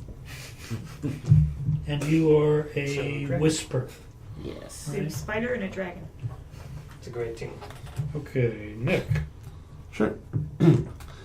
Valeris Jedwin. VELERIS. JEDWIN. Okay. Alias. I didn't even think about this ahead of time, but Whisper. That caused some confusion. Yeah. Nice. Yeah, I saw that. I was like, darn it! I should have had more foresight on that. Heritage is Akaros, Duskwallian. Male, Mm-hmm. Dusk, Volian, and you are a slide, is that right? Yes. Yes. Okay, Lance? Are you an electric slide? Well, everything is kind of electroplasmic in this game, so. Name? Edwin? Edwin, E-D-W-I-N? Yep. Mostly just goes by Spoon. Spoon. Ah, Edwin Noname, got it. It's because his heritage is an orphan. You spoony bard. Okay, yeah, you know what? I'm proud of you, Lance, because that is actually a legitimate reason why you did not come up with a surname. That sounds like an excuse. Edwin Street rat question orphan. mark. Sorry, what was your alias again? Excuse. Alias Spoon. Spoon. As in there is no? Or spoony bard. Fair enough. He may give people lots of, like spoons full of things, for his pleasure. I'm not sure I understand where you're going with that. I don't want to The know. alchemist, right? of the alchemist. Oh, I see. Okay, just to clarify. Are you? Is that what the Here, kids eat this. call Let it me see what nowadays? happens. So, what's your heritage again? Akaros. Akarosi, right? Yep. Are you a native of? Are you currently living in Duskval? Are you a Duskvalian citizen? Yes. Okay. Citizen papers, who knows? Well, sure, but you live there. That's Yeah. the notion. Yeah. And you are a. What's your character again? What's the name of the alchemist? Leech. Leech. Yep. Leech. Got it. And then Maria. My character is just known by her alias, Mhm. Mist. Mist. With an I or a Y? I. That's an important note. Yes. Is it just an I, or are you a Christian rock band? Late 80s. So Mist, a female. Yeah. Okay. And you are Taikarosa as well, is that right? Mm-hmm. And you are playing a lurk. Yep. Got it. I did pick a full name for her. I don't know if you want that or not. Sure, yeah. I'll go ahead and put it down. I went with Quess, Quess, Mm-hmm. Vale, Vale. V-A-L-E. Yeah. Okay. She doesn't really talk much though, so you would have to That's fair. you would have to really do some digging to actually find out what her name is.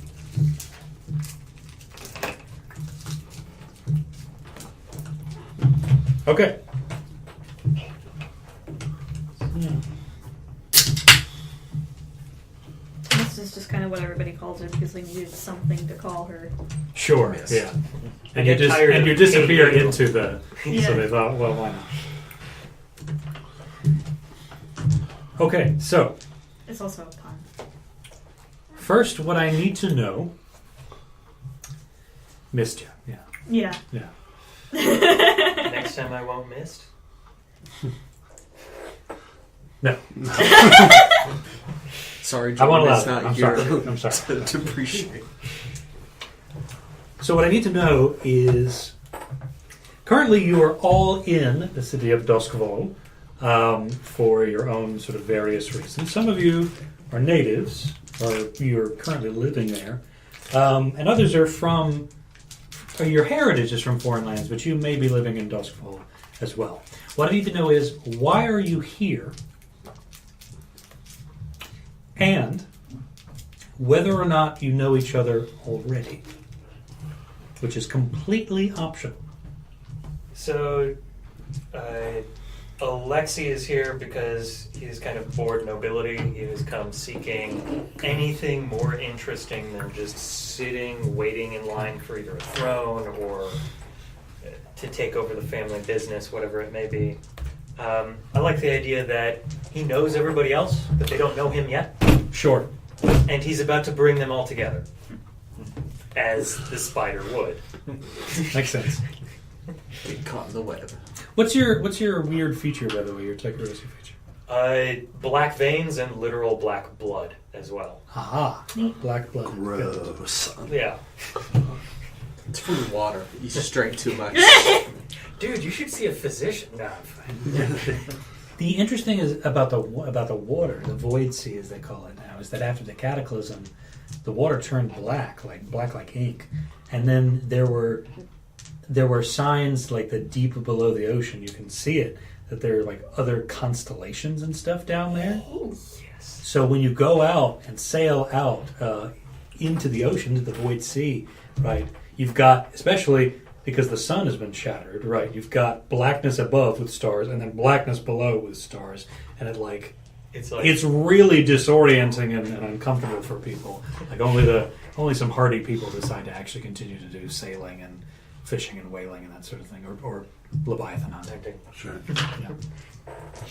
So that whale oil. Okay, so you're in Duskfall, and you have your own business. You're trying to figure out your board nobility, and you're trying to have some fun, some excitement in your life. So I've been doing some talent scouting. Sure, why not? What about the rest of you? Okay, I'll go next. She is an exiled, proactive scavenger princess. I see what you've done there. Yes. Yes. The meme continues. Yes. And they kind of kicked her out because she talks to ghosts, and that's weird. And so she decided to come to Duskfall because, sure, one place was as good as another. So that's your new port of call. You're just Yeah. why not? This looks like this is a big place with an active dock and everything like that. I can do whatever. I can do what I want here. Yeah. Right. Yeah. Okay. How about the rest of you? Sure.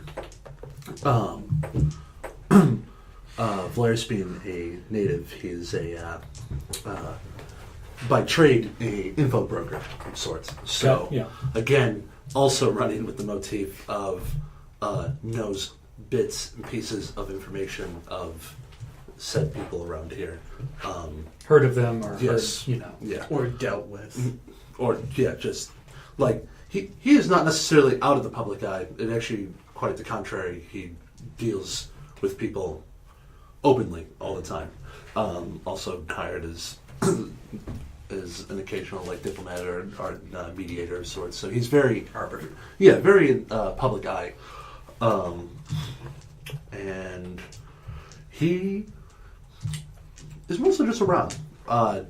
And like that's his main trade is in like doing like speaking with people, information type stuff, but also as the occasional weekender, moonlighting as working on the side for people who are inclined to hire his services of his contacts or more persuasive capabilities.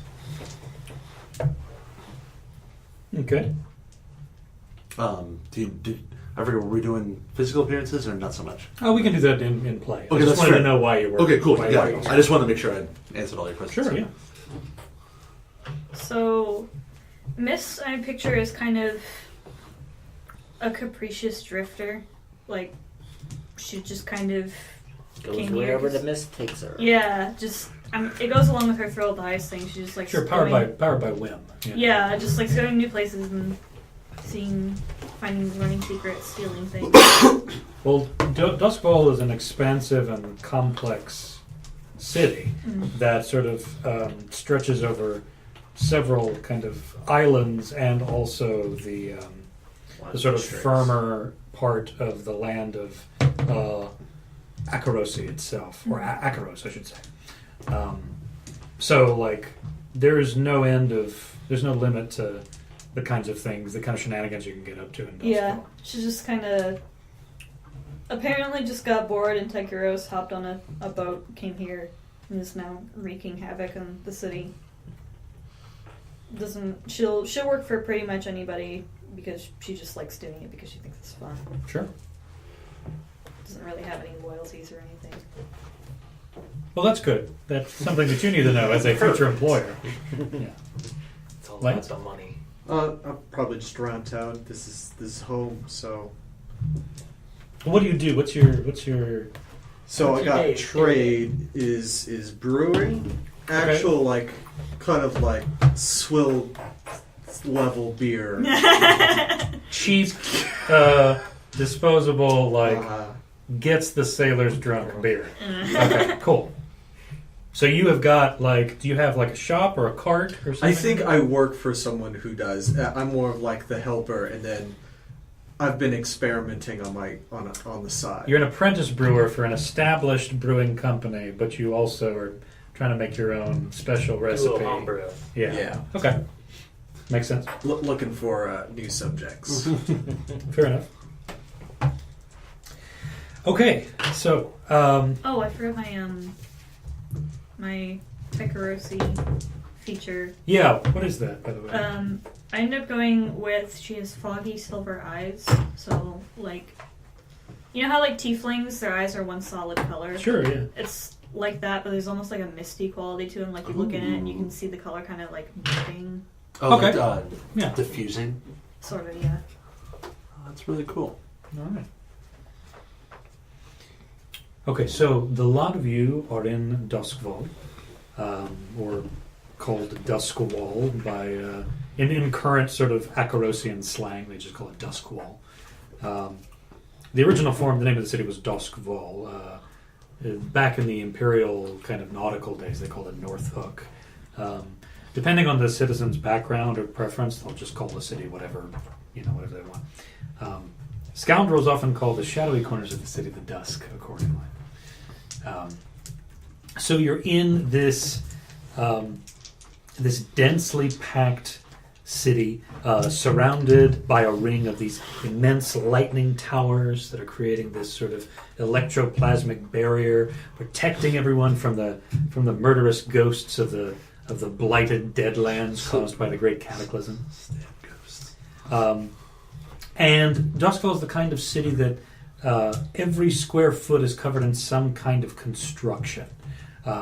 Looming towers, sprawling manors, row houses piled on top of each other, dissected by canals and twisting alleys, the spiderweb of bridges and elevated walkways and roads and so on.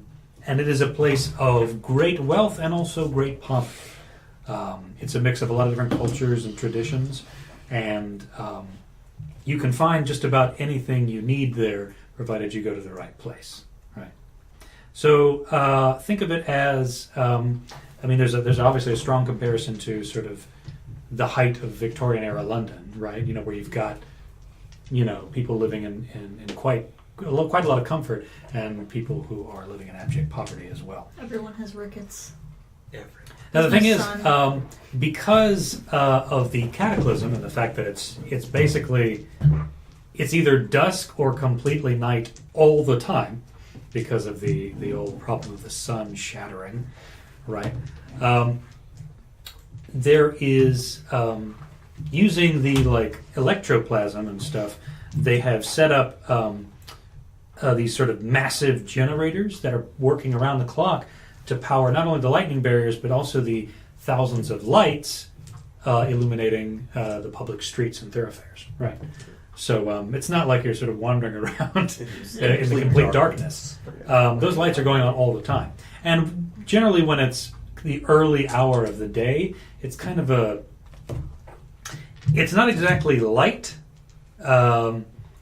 It's basically, think of it as a sort of a dim glow.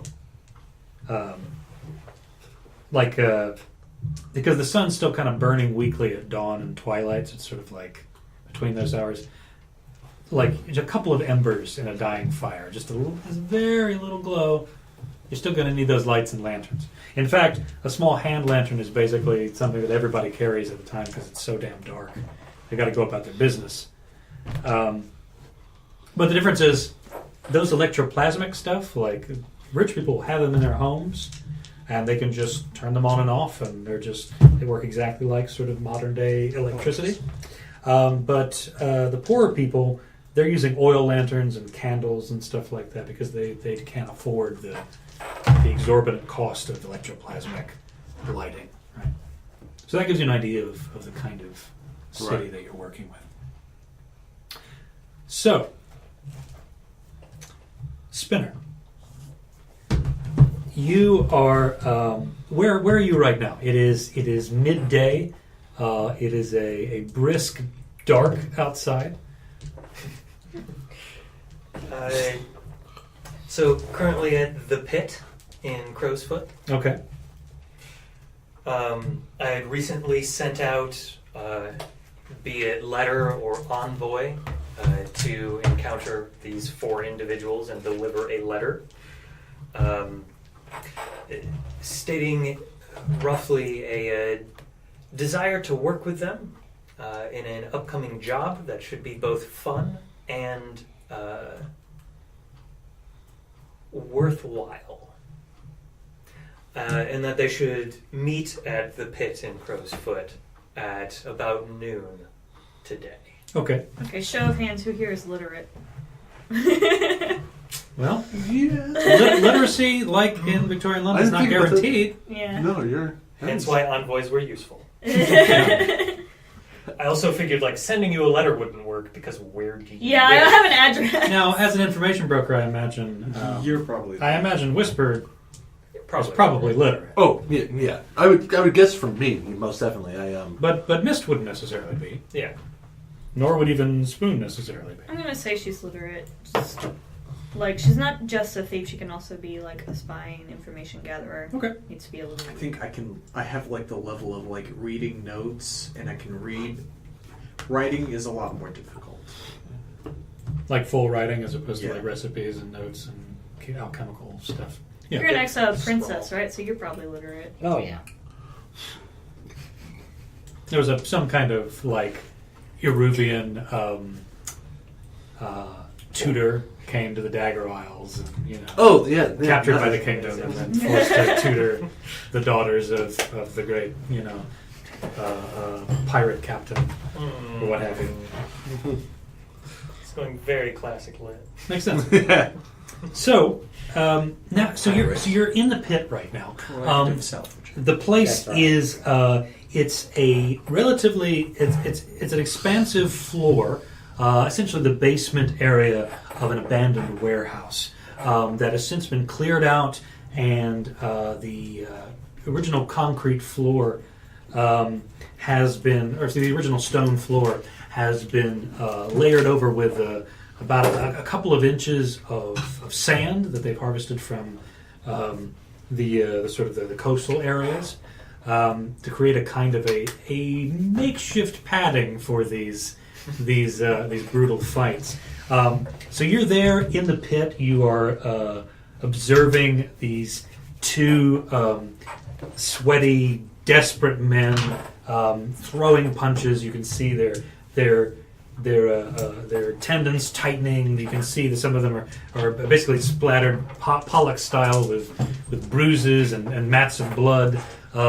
They're currently in a kind of a boxing style hold. They've got each other gripped, and they're trying to figure out, you know, what to do What's the next. next move? How do we go out next? They both look pretty ragged and desperate. But you're off to the side, sort of not participating in this one, but sort of enjoying the show. Yeah, I'm still nursing a wound from a couple of days ago. And where is that wound? Just for future reference. Just, you know, nice temple area. Okay. All right. Took a pretty strong hit. Got like a good old goose egg. Oh yeah. Got it.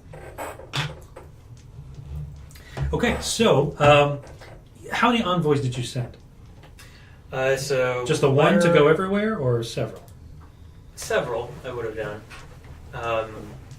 Compartmentalize, make sure each one only knows That's fair. one thing. Yeah. So, your interest in the pit is, in terms of ratio, is it like 70-30 watching, fighting, or is it more like 70-30 fighting, watching? Fighting, watching. Mostly fighting. Yeah. Okay. It's that seeking of oblivion. Okay. So you're sitting there watching this display, and the taller of the 2 with a bald head and a scar across his cheek. He's got kind of like a barrel-chested sort of build, wearing what looks like sort of dock workers' pants, these sort of thick canvas-style material. He manages to break the hold, puts the other guy in a headlock, and then you see savagely, directly to the cranium, you can see, like, you can actually hear what sounds like bone crunching And you see the guy's hands and legs just suddenly go limp. This guy flips the body off of him. It lands in the sand, and he raises his fist up in triumph. And the crowd goes wild. They scream and holler. He looks around in a sense of triumph. He wipes some blood off his forehead and away from his brows. He sort of looks around in this kind of heat and bloodlust, and like he's looking for the next victim, the next challenger. And he sees you. Smile on my face. I get up. I take off the coat jacket that I've been wearing. Just kind of toss it off to the side. Now this is a good example. This is a good time to describe what Alexei looks like. Show us your flex roll. Has to be Give us your flex roll. So start with kind of like the look of Brad Pitt nowadays. Okay. Getting a little old, getting a couple of wrinkles. Most of that aging for Alexei has come from the fighting and not actual age. Sure. It has kind of graying hair. It's almost near white when you get to kind of the edge of the hair itself. Brown eyes and kind of a nice light stubble beard, well maintained. Okay. Outside of that, dresses very much so as you would expect, like London nobility. Nice like full suit coat and jacket setup. So you've taken off your coat, but your vest and your shirt is still on. Okay. Still there. All right. Do you roll up your sleeves? Oh yeah, you got to. A gentleman, of course. So you heart. push your way through the kind of the crowd, the circle of people, and enter this sort of makeshift ring that the people have created by sort of surrounding the central area of the sand-covered pit. And you see this guy. He is clearly powered currently by adrenaline. He must not have any stamina left because you saw before he was having a bit of a tough time with this guy, but now he's riding high on this, what was probably a kill. You don't see that guy moving at all. In fact, he hasn't even been sort of moved out of the ring. He's just been left there. You see this guy sort of crack his knuckles and his neck and then smile at you. You can see he's already missing some teeth. 3 minutes. And he puts his fist up and he starts advancing on you. And what do you want to do? So Alexei will enter a very much so like almost formal boxing stance. Like Marquis of Queensbury kind of? Yeah. Very clearly has been taught by somebody else in like the quote-unquote noble art of boxing as opposed to proper street fighting. But, dukes up, enters, probably steps on and over the guy laying there to get into the fight. Rolls them off. Get the fuck out. So you enter with this composed stance, and the bald kind of bruiser takes a look at you, and there's a kind of a scoff out of the corner of his mouth. And he moves forward and tries to jab you. Okay. I'm gonna try to just like dodge and weave out of the way. Okay, so what action are you going to use for that? Right? I suppose that would be prowess. You could do prowess. There's you could do finesse would be an example. Yeah. I mean, that's certainly whichever you specific. Whichever you think Finesse, applies. Yeah. Okay, finesse. He's tired enough. You dodge out of the way, and he might just fall over. So what you're going to do is sporting. so you're going to roll a certain amount of d6 based on your finesse, right? So how many dots do you have in finesse? One dot. Okay, so just one. Mm-hmm. Okay, so you'd roll 1d6. When he falls on Well- the floor, you can kick sand in his eyes. Let me tell you first, just so that we can get into the rhythm of the game, right? Mm-hmm. So you're trying to avoid this jab. You're going to use finesse. Weaving out. Currently, you're in a risky position because it's I could a get street punched. fight. You could get punched. You don't know this guy's capabilities, right? The effect level is going to be standard, right? You will either avoid or get hit by the. It's not going to be too much. Now, do you want to add any bonus dice? Take the extras. Now, obviously, you can't benefit from teammates because you don't have any yet. No, we'll just do straight roll. Straight We'll see roll? how it goes. Okay, roll 1d6 and tell me what the result is. Because I like both potential results here. 6. 6. Excellent. So as you know, a 6 is a full success. So this guy squares himself up, moves forward slightly, and then does a kind of a right jab. And tell me how you avoid it. It's just the full like roll to the side out of the way. He watches as the fist like goes in front of his view, and then slides back into position. You see the bold bruiser fail to connect, look a little pissed for a second, pull back his arm, and then re-square with you, ready to go. Okay. I kind of want to work the crowd a little bit, so Sure. it's mostly going to be like footwork, just like showing off a little bit. Okay, yeah. Just counter punch him a bunch. Not even really like throw punches, just like literally be like, yeah, I'm just Toying floating with around him. here. This is Mayweather. Like I got all this energy. What do you have? Okay, so you clear a little bit of space from the bold bruiser, and you do a little fancy footwork. You float like a butterfly, right? Mm-hmm. And the crowd, because the crowd is a sort of a motley assortment of dock workers and bored nobles and blue coats on their like lunch break, and all manner of people. You've got some people who are like losing their minds over your footwork. They're like, I've never seen a man move like that before. He must be a wizard. And then you've got folks who are just like, whatever, just get on with it, right? Get to the throwing. Actually get to the punching. Yeah. But generally the crowd is engaged by your actions, right? You see the bold bruiser is kind of becomes aware of this, and he's clearly getting more and more upset. He sees that he's kind of losing the energy of the crowd, so he sort of very quickly makes his way forward and tries to do a right jab towards your face. So in this case, I would like to spend a little bit of that extra effort. Push yourself. Okay, you mark off 2 stress, Okay. and that way you'll add a die Okay. to whatever you're going to use. I feel like finesse is still probably the best way to just not get hit with what I've got. That's fair. That makes sense to me because you're doing it from a more controlled, kind of precise stance. Mm-hmm. It's all about you're on the defensive right now. Yeah. Okay, I haven't been hit yet. I'm It's still all about the in fundamentals. control. Yeah. 2d6.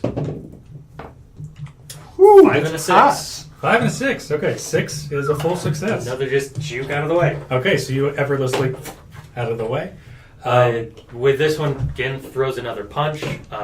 This time I'm going to go low and then go for the body as a return. Nice. Okay, we'll wrap all that in. So he does a right jab, you go low, and you go to a body blow, you said? Yeah, just body blow.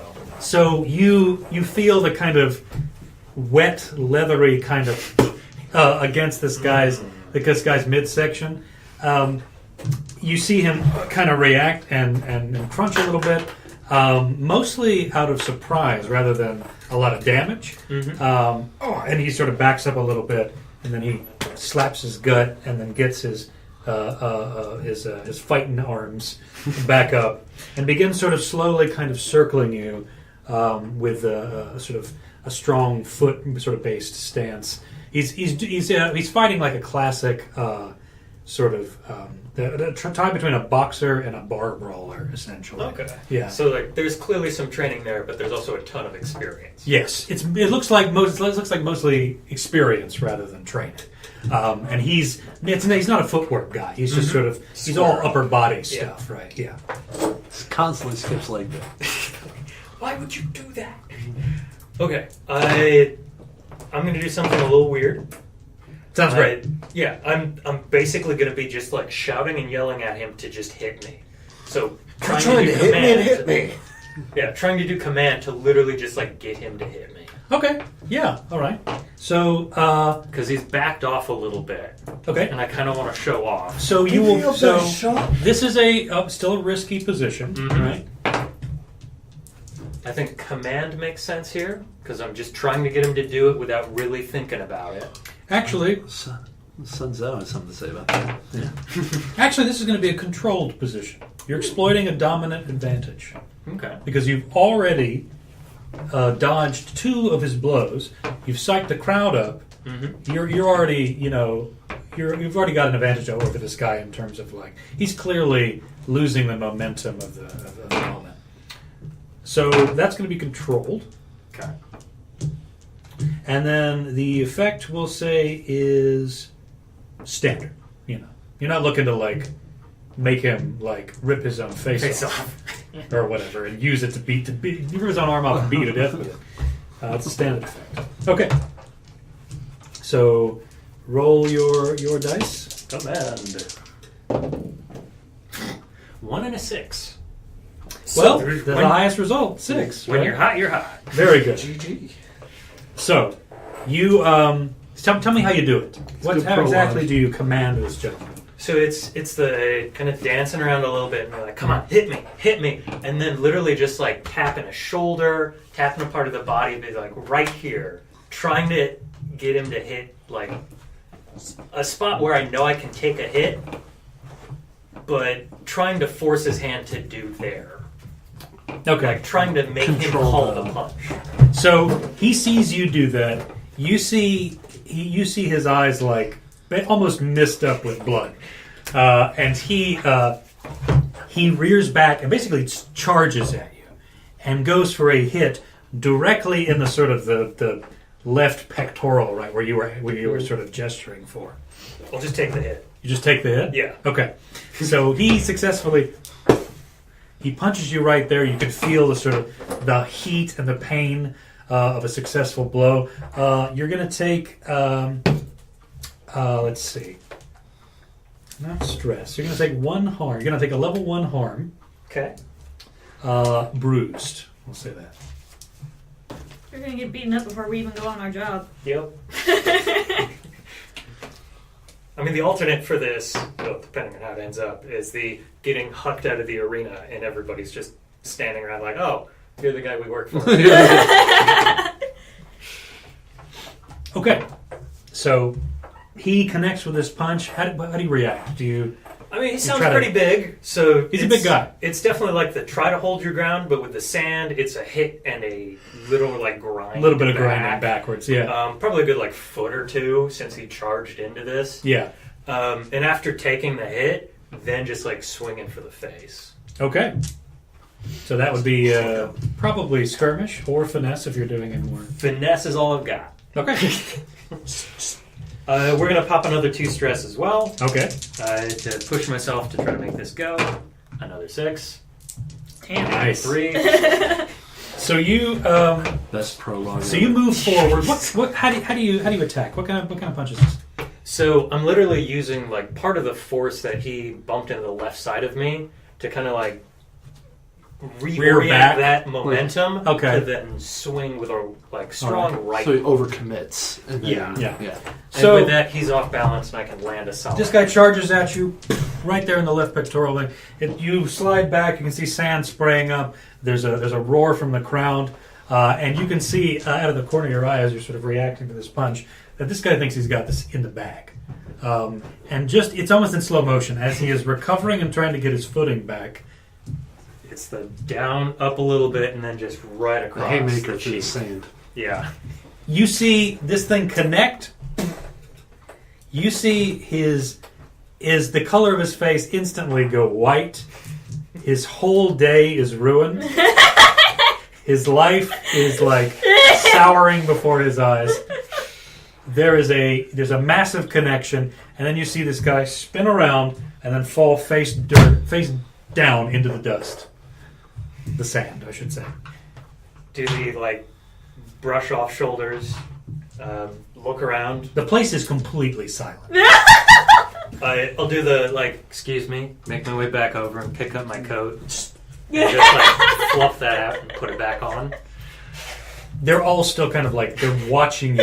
There's some people with like tobacco juice pouring out of their mouth, like, just And then staring at you. Slow walk to the front door where I'm gonna meet these people. Okay. Now, let's see. Wanderer, where are you? I'm hanging out in Zelda's Rose Garden. Nice. Zelda's Rose Garden. Who is Zelda to you? That is my purveyor of my vice. What is your vice? Pleasure. Nice. What kind of person? Every kind. Okay, fair enough. She's full-on hedonist. Okay. So you're in Zelda's Rose Garden, luxuriating in a carefully pruned bed of fine flowers. There's sort of perfume suffusing the air. You're reclined in this sort of like almost this mattress made out of plant matter. Light harp music. There's some light violin music going on. How do you grow plants in an environment like this? They adapt. Don't use as much photosynthesis. Some kind of artificial Also sunlight. alchemists. Yeah. Fair point. Plus, it's meant to be more like it's a weird science fantasy city. So Yeah. you know. So you're reclining in there, and Zelda moves forward and sort of Sunflowers. kneels next to you and starts stroking your left cheek. She is a sort of a dark-skinned woman. Looks like she's originally from Severos. Is that the name that I'm thinking of? The caravan. Yeah, the Caribbean land. And she's got sort of this constant, playful spark in her eyes. And she, can I get you anything else? Well, you know what I like. I do. I've noticed that several times today. And I'm ready for another. So Zelda, sort of without a second word, sort of climbs with you on the sort of garden bed, and like sort of it straddles you. And at that moment, she sort of leans down and begins to try to sort of bite your neck, and you hear the fine bead curtain at the front of the rose garden. There's a big sort of noise, and you hear somebody. Ah, fuck. Shit. Hello? Is anyone here? God damn it. You see Zelda sort of stop just short, teeth almost at your neck. I'm picturing the messenger from Skyrim. Yeah. And Good for you. Your eyes only. She leans a little bit forward and whispers into your ear, I have to take care of this. Yeah. She gets off, and then she makes her way back towards the front of the establishment. About a minute later, she comes back with a gentleman in sort of kind of standard clothing, sort of leather pants and a decent shirt, close-cropped hair. Looks like he's in the early 20s. And she sort of gestures at this gentleman, and she looks at you and says, "This one's for you. Although I didn't send for it. Just to be clear." Obviously. I like to think I of look actually at being him, though, short. obviously. It's like, God. You better have a My damn day good went reason so to well. be there. Welcome to mail order manservants. He sort of, as Zelda sort of smirks and then turns to go back to the front of the rose garden. You see the guy sort of like rub the back of his neck. Well, I have been instructed to deliver a message. Could you put some clothes on, please? It's very awkward.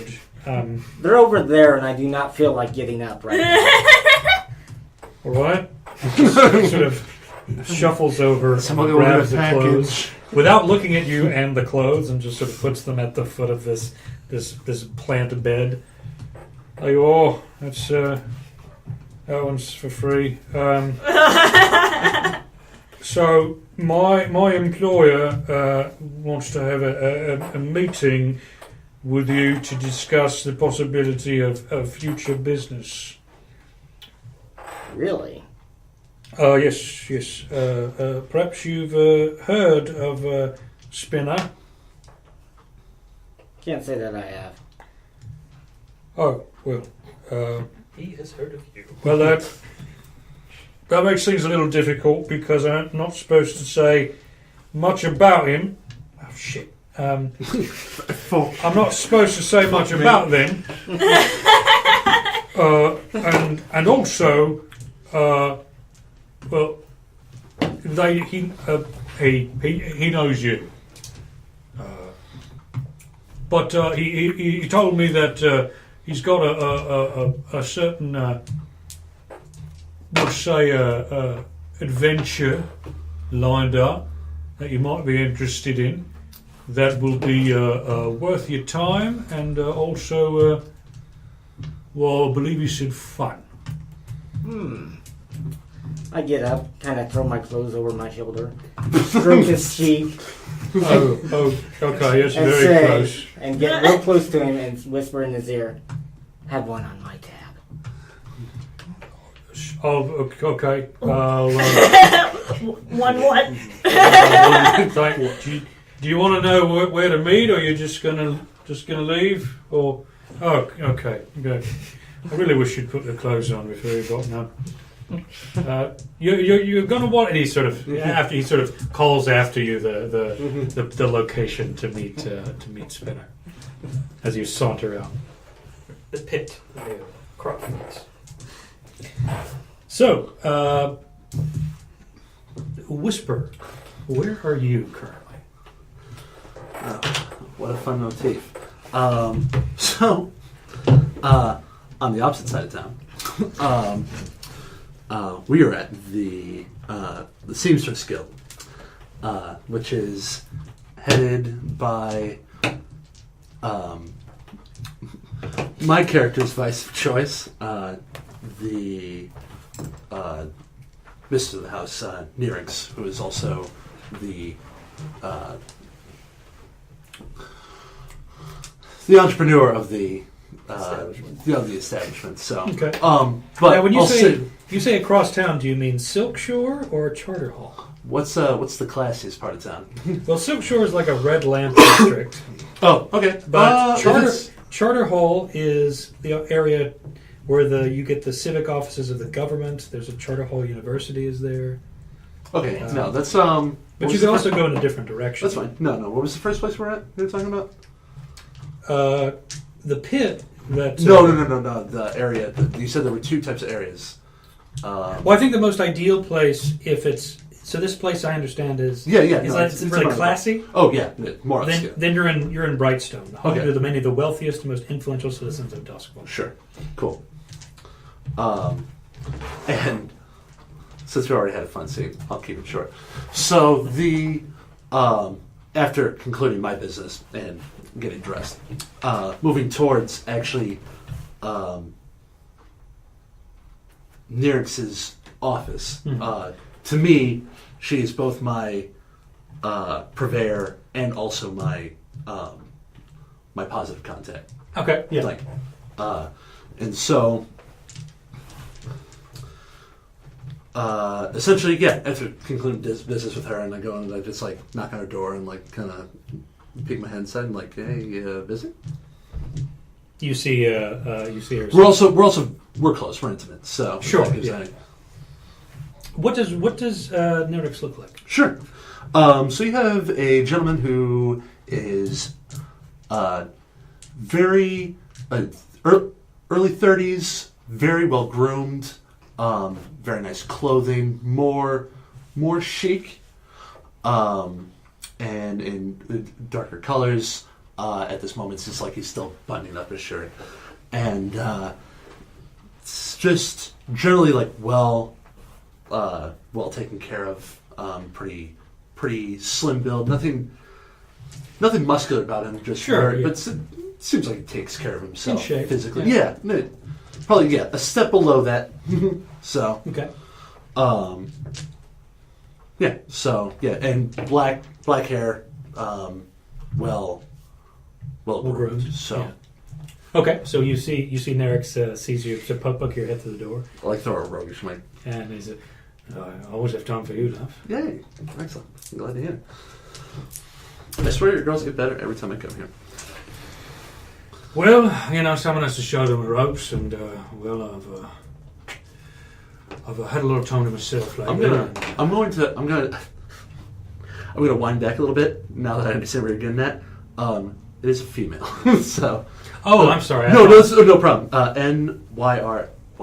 For some reason, I thought it was. No, it's Okay. cool. I mean, All right. I've also would have ran with that too. So. Okay. I'm cool. So. Just run with it. Well, that statement still stands. Okay, no, that's fair. No, I got you. So Yeah. moving forward. Yeah. Okay. That's got a very deep accent. Very, very. She's like Dr. Mrs. the Monarch. Oh, yeah. Yeah. Well, hello. How are you with? That's actually pretty good. And like so, like kind of like poke in and well, afterwards I'll say I'd be like, yeah, where else would I be? Like Zelda's, please. Shots fired. No, love. You know, Zelda runs a fine establishment. She does. If you're into that sort of thing. Yeah, that's really what it comes down to. Personally, I wouldn't want to get poison ivy where the sun don't shine. So like I sit down, like park myself like really closer, like like almost in like a very intimate cuddling, like sunset. And I so like any mail come in? Anybody call for me or anybody send any the usual people come through that drop me letters. I feel like I get within 10 Well, you know, I usually turn those, away the usual. Just instantly go into I don't want you to turn them away. I just don't want them to So much interrupt pollen. or us or both. That's fair. Now, a young man did come by and left a note for you. Something about. Do you know a fella called Spinner? Like next to her, like I could put my feet up and like start reading the note and like. And she hands it. She Yeah. said, Royalty, fake royalty, foreign royalty. The details are blurred, but I'm sure. All I know is that he just likes to fucking get his ass beat or beat ass. That's all. Depends on the day. Depending on the day. well, that doesn't sound too different from you, actually. That's why I think I'd like him. No, anything in particular? He said. So I'm reading the note, and does it get the outline of? It basically says like we've got a job lined up. It'll be fun and worthwhile, and meet at the pit noon today in Crow's Foot. in Crow's Foot if you're interested. Oh, alrighty. Well, I'm afraid the young man didn't give any more details than that. Simply handed this and said it had to come to just you. Aren't I He so popular? also used your work name, Oh, so that's how it jumps. so it's serious business. Alright, well, I suppose better be off then. Don't get too much trouble. And if there's trouble, call me. I give her a big old smooch. Kind of exit stage left. She, as you exit, she says, "Don't tell me what to do." I wouldn't dare. Free. And then, as you continue walking the hallway, you hear a very like, "Fuck off." Like, yeah, and I'll grab like my coat, my cane, and hat and just move on up. So, Sherlock Holmes theme starts playing. yeah, like, Violins everywhere. Yeah. Okay. Mist, where are you currently? So I think she's probably hanging out with her the ally I chose, which says Telda, a beggar. Telda. Good. Probably just another street person that lives on the street that, like, she can get information from about the various goings on and what people are up to, and she probably like brings them things that she steals on occasion as like payment. Okay. Sort of an ally in mischief. So you're getting information from her, or she's getting information from you currently? I usually get information from her. Okay. So you see the sort of the patchwork shawl and patchy clothing, Get your name. and the sort of frazzled white hair.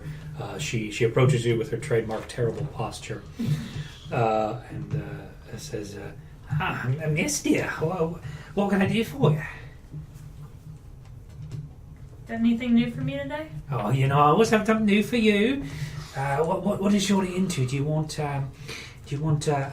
valuables? Do you want people's dirty laundry? What's your fancy today? God, it's itchy today. Is it itchy out? Not that I've noticed.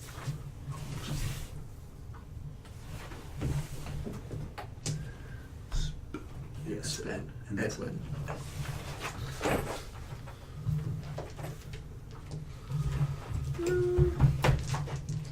try to go for something shiny. Maybe treat us to something nice. Oh yeah, you're having a low day. You want to get yourself something nice. That makes sense. Now, I do have something for you, but as you know I like you. You know, you're my favourite. I don't tell anyone else that I do. But I'm gonna need something in my pocket to sort of make it worth my while. What have you got? Okay, what do I actually have? That's the question. I don't know, you tell me. Give me some food. What would you reasonably have at this point? Yeah. What's she stolen recently? Nice silver-plated candlestick. Just silverware. Yeah, literal silver. Hack silver. Yeah.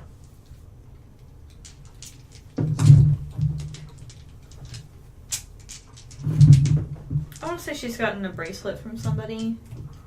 Like a nice. It just fell off their person. What's your character's name? Spinner. Like a nice kind of charm bracelet, maybe. She takes it from you and sort of looks it in her hands. She sniffs it a little bit. Well, I did say I liked you, so I guess I'll take it.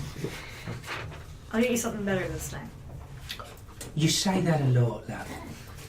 It's fine. It's fine. I like the company. You don't complain about the stench when we talk, so I think that's fine. Now, I'll tell you what. I'll tell you a couple of things today. Feeling in a generous mood. What I've been hearing. Now I know you don't like him. Well, it's a complicated relationship. But you know that fella what makes all the good locks? Apparently he's been selling locks to all the fancy people, the ones in it, Brightstone and so on. They're selling like hotcakes. Their entire mansions, every bloody door in there, all secured by his locks. It's going to make your job a hell of a lot harder. I like the challenge, though. That's fair. Yeah, you don't want to get bored in your line of work. Now, speaking of which, you know, the bank in Charter Hall, right? Thinking where? Charter Hall. Now, their vault, apparently it got broken into. Some things were taken. The place messed up real good. But they don't want anybody to know that. So, I'm thinking, and I'm not a criminal mastermind like you, I'm thinking maybe you find the people who ransacked the place, you take their ill-gotten goods for yourself, or, while this bank is covering it up, you steal from them again, and that way, your additional crime gets swept under the rug, doesn't it? See, I thought of that myself, right off my noggin. Two very good ideas. She's bigger by choice. Clearly. I'll have to think that over some more. Well, you do that. I'm going to go take this lovely brooch and sell it for booze. Ta-ta. She Thank you, sort Zelda. of totters off. Quiz, what's your street name? Mist. Mist. Mist. And I'm kind of rolling with like nobody knows her actual. That's why. Yeah, I Spoon. figured that's why I wanted to make sure I knew that. Spoon, where are you currently in Dosco? I'm trying to pick up more supplies from an apothecary. Okay. Does this apothecary have a name, or is it just a guy who's just selling some stuff? The clever friend, Stasia. Stasia. Okay. The recipe last time didn't work out too well. What do you mean it not work too well? Well, I'm saying the ingredients when I combine them, they Why are you doing that with your hand? Very rashy. He sort of looks. It he looks is your neck itchy over. today. That looks normal. That you always have ashy skin. You're just like that. Yeah. This must not be news to you. I mean, everyone can tell that. It's not your fault. It's just Of course, it's not my fault. I just told you. it's just new recipe. So now I need to try new stuff. But I'm not here for myself this time. Do you have any more of those flour things? What are they called? The hops. Need them for the swill that we're making. Oh, for the double brew. IPA. Yeah. I've got some of the. How many do you need? Just like a barrel full. How about I give you a jug? I don't have barrel at the moment. Yeah, it might not go very far, but we can. It's swill anyways. Okay. Just be a really I wanting tell you what, to. I give you a jug and then I promise you rest the barrel later when I get a hold of it. Yeah. See, what's it? How do you go for that? Now, do you want anything more sort of complicated or? I think this is it. That's really disgusting. Now, you have to get that cleaned up. Oh, I cannot look at it. I'm trying to look at you saying things, but I'm always just looking at the thing on your neck. Yeah, People think you have plague. probably. I'll just cover it up with some more coal dust. Then it'll look like an ash. That's a smart move. Because my description, he's very dirty. He kind of looks like what's his name? Paul Burnett from Knight's Tale, where he's just like super short, like oddly cut hair, just like he cut it himself. Just very dirty, very like soot covered person. Oh yeah, we need to. Gross. I don't think we heard what. We did hear a description of him, but maybe not mist. Not mist. We didn't hear a description of what mist looks like. And you didn't hear a description of what I look like. That's true. Yeah. Okay, so we'll circle back around to that. I'm sorry, that was an oversight. So, so Stasi is there. You know, he's you're gathering some alchemical supplies, and he as he's reaching for a vial of some sort of disgusting pale brown liquid, he puts it on the table and he immediately smacks his forehead. There was this small girl with what do you call it? Hair. She came and she was asking about you.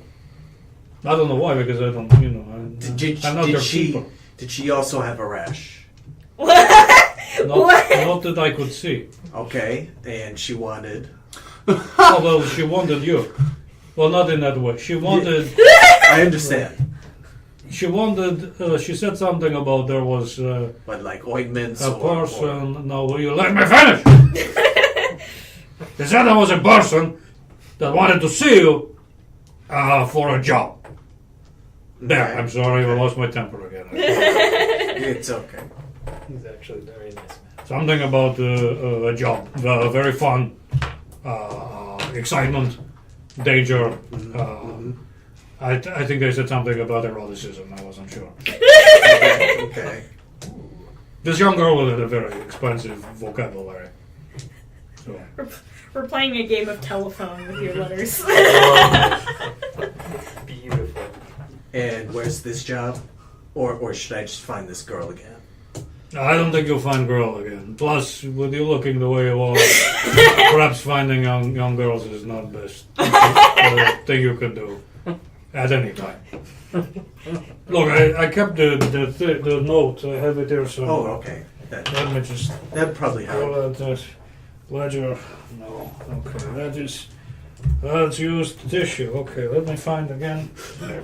Here we are. Yeah. And it is stained unnaturally with some stuff that you don't immediately recognize. It's still legible. That's that she gave me that to tell you all details. Something I didn't read because I value your privacy. So, Okay. there you are. Get the hell out.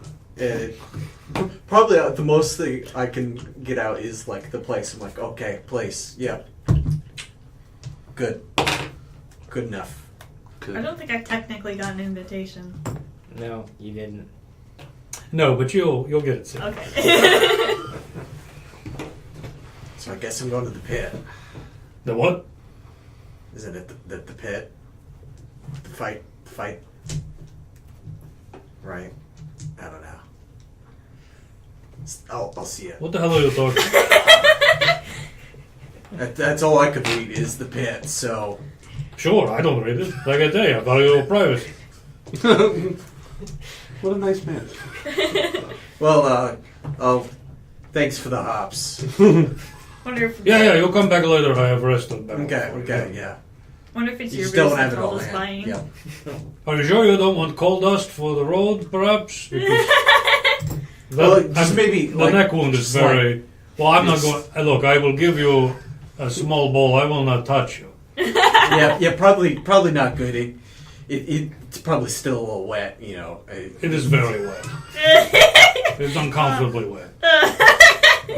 I would say moist. Like that is what I would go. Yeah. That is not a fun word. So they tell you what, that coal dust is for free. You take that. You have a good day. Okay. I was looking out. Right. Yeah. I want you repeat customer. I want you to be alive and also not drive the other customer. Good old symbiotic relationship. That's perhaps reading too much into it. Maybe. Have fun. And there's the broken bell sort of mounted on. Clang! As you open it to close the door. The kind of discordant sound. Yes, coal dust, the Axe body spray of this universe. Oh, Duskfall. It's everywhere. Just apply it to the wrists and the neck. Mostly the neck, in your case. So, Mist, you are walking through the streets of Duskfall. You are specifically in the district. Let me get the name here. Coleridge. It's the sort of industrial area, and you notice that following you, in what would be a discreet way if you weren't already a professional lurker, is an older gentleman with a full beard, wearing a kind of like a battered pea coat, hands in the pockets, and walking across the street from you on the opposite side along the sidewalk. And he appears that he's been following you for several minutes now, and hasn't turned away. Stranger danger.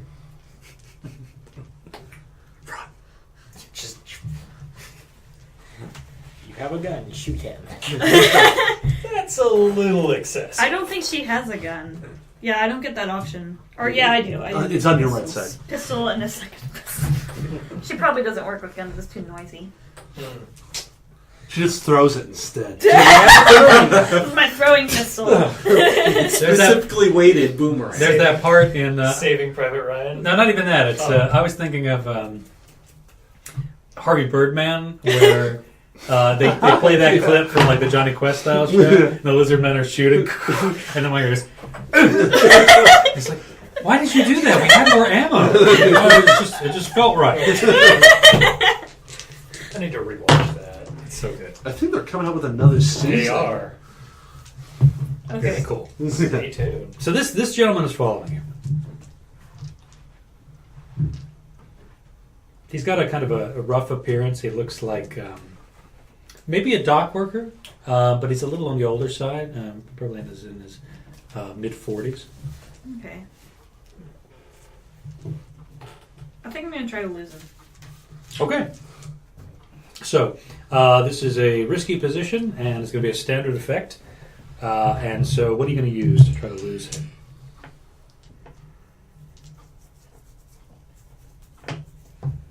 What does Prowl do specifically? Moving stealthily and skillfully. Okay. So, I mean, Prowl would be, for my money, the most obvious kind Okay. of thing there.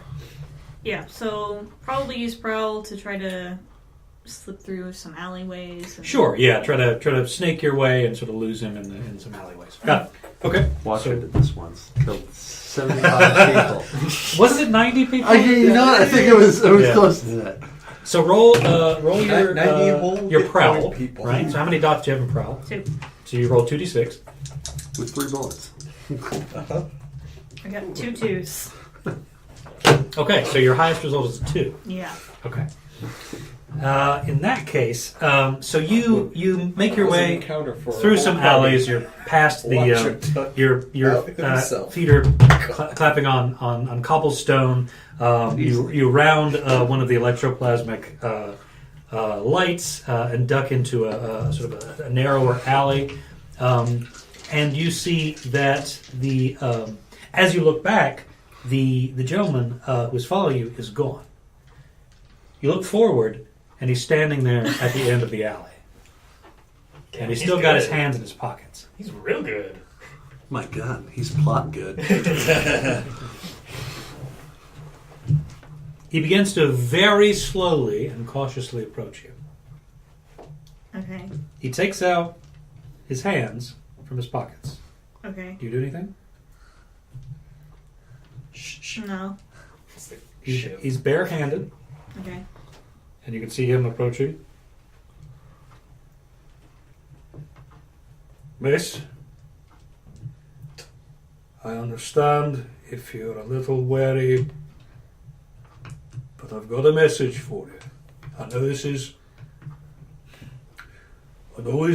a rough part of town, but I assure you I'm not here for anything bad. She nods. I want to make sure you know that I'm a good man. Just here, he pulls out, retrieves a small envelope. This is for you. She'll take it. Now you read that, and I'll pretend I never saw you. Okay? Nods again. He nods his head, puts his hands back in his pockets, turns and walks out of the alley. Alright. She'll plant herself in like a crate or something. Mhm. There's a nearby crate, yeah.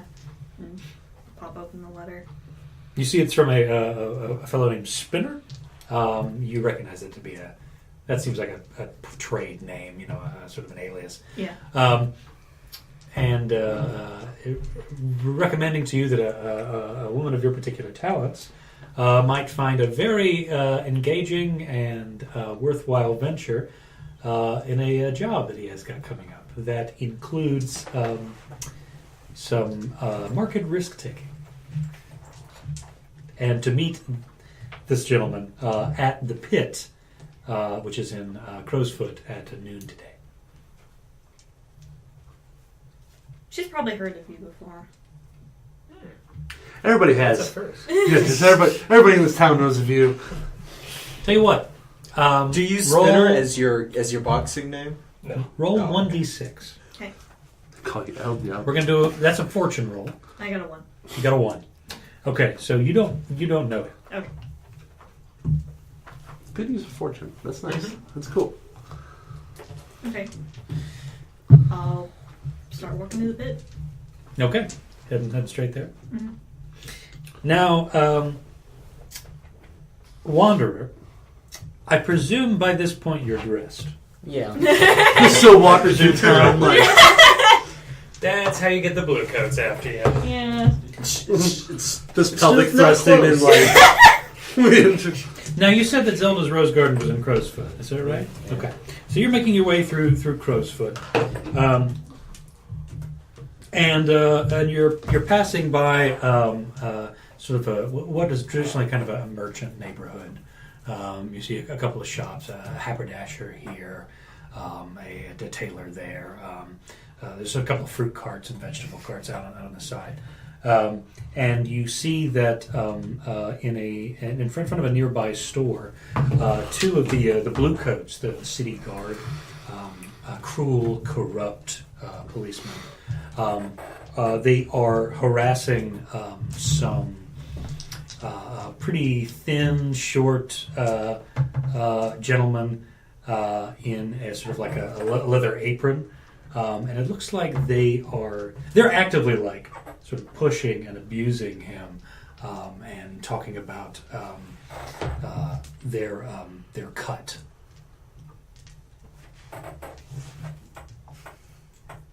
What do you wish to do? Okay.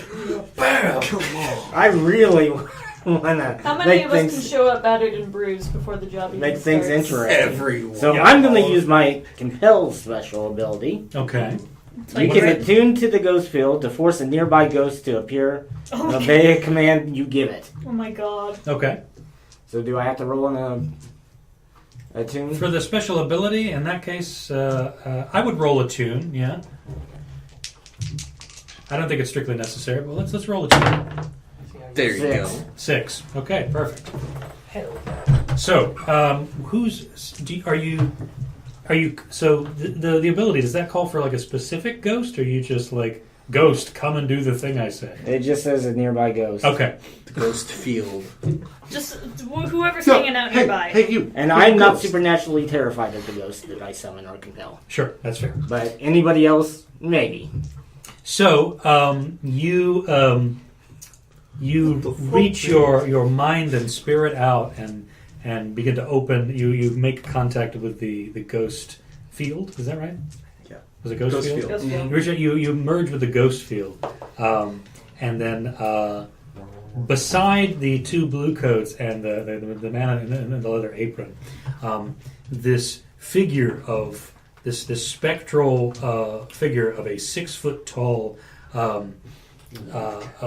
dark-skinned man, covered in patches of what look like blood and soot, manifests in front of these three people, wielding what looks like a large cleaver, and then puts it to his neck and cuts, and then you can see like a spray of what looks like electroplasmic fluid spray out of his neck. The two blue coats immediately drop their nightsticks and then go running. And you see the man in the leather apron fall to the ground and crawl back up against the door. You see the ghost turn to the man in the leather apron, still his neck sort of like spraying out spectral liquid, and he's and then disappears. The man in the leather apron is now with his back against this shop door, presumably now, kind of like shaking and looking around.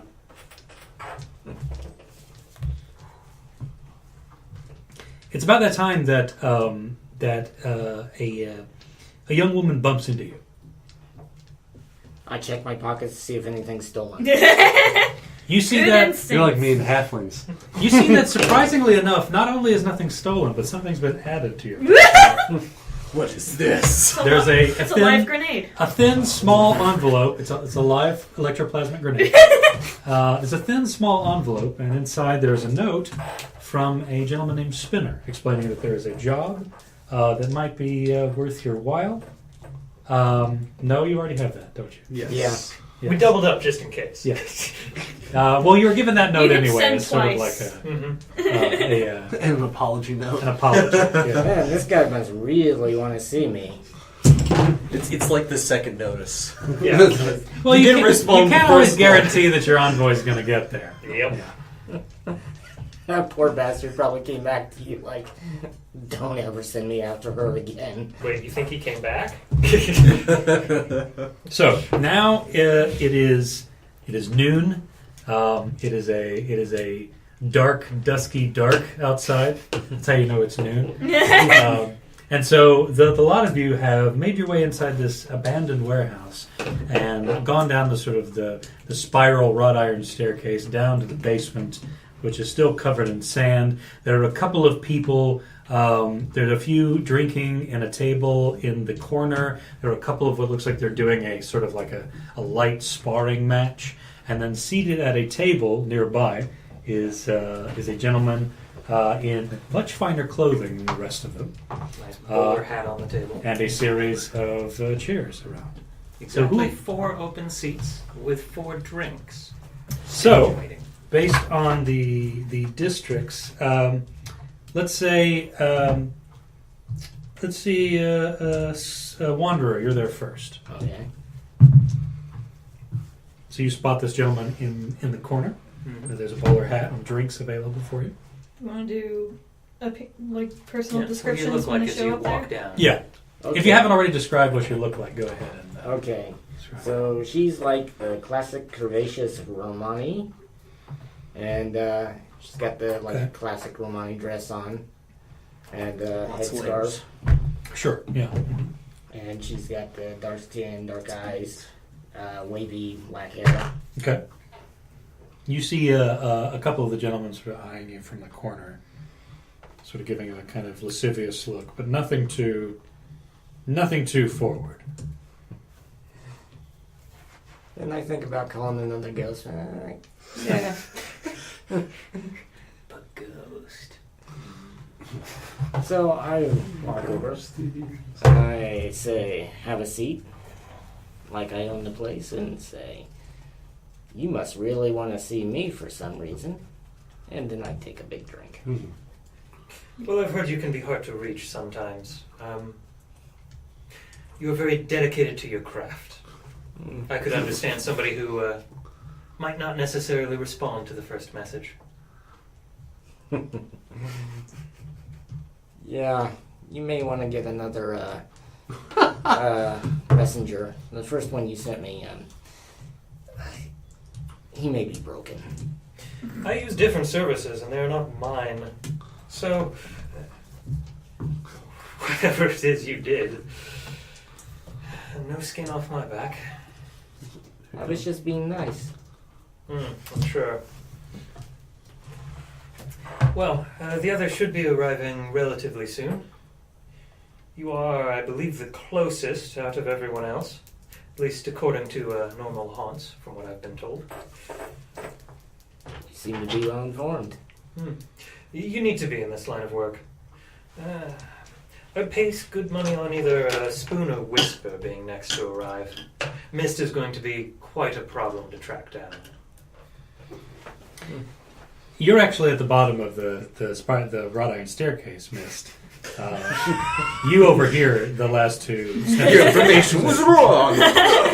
Happens to the best of us. And what does Mist look like? So I already told you about the eyes. Right. Yes. I think skin tone, she's tan, but with kind of a cooler undertone. Yep, we're all good. Y'all have fun killing them. Cool. The mist fights back. Mist stacks up. Dark brown hair. Stab the mist. She looks delicate and really young. Like she might literally be 14.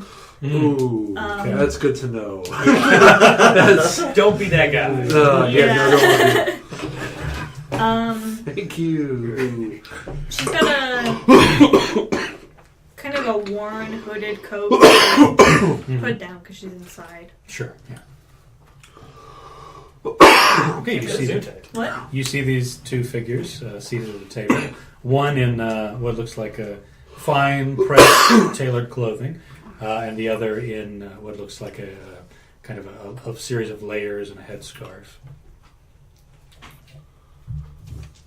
I'm not sure that she actually knows what she's looking for.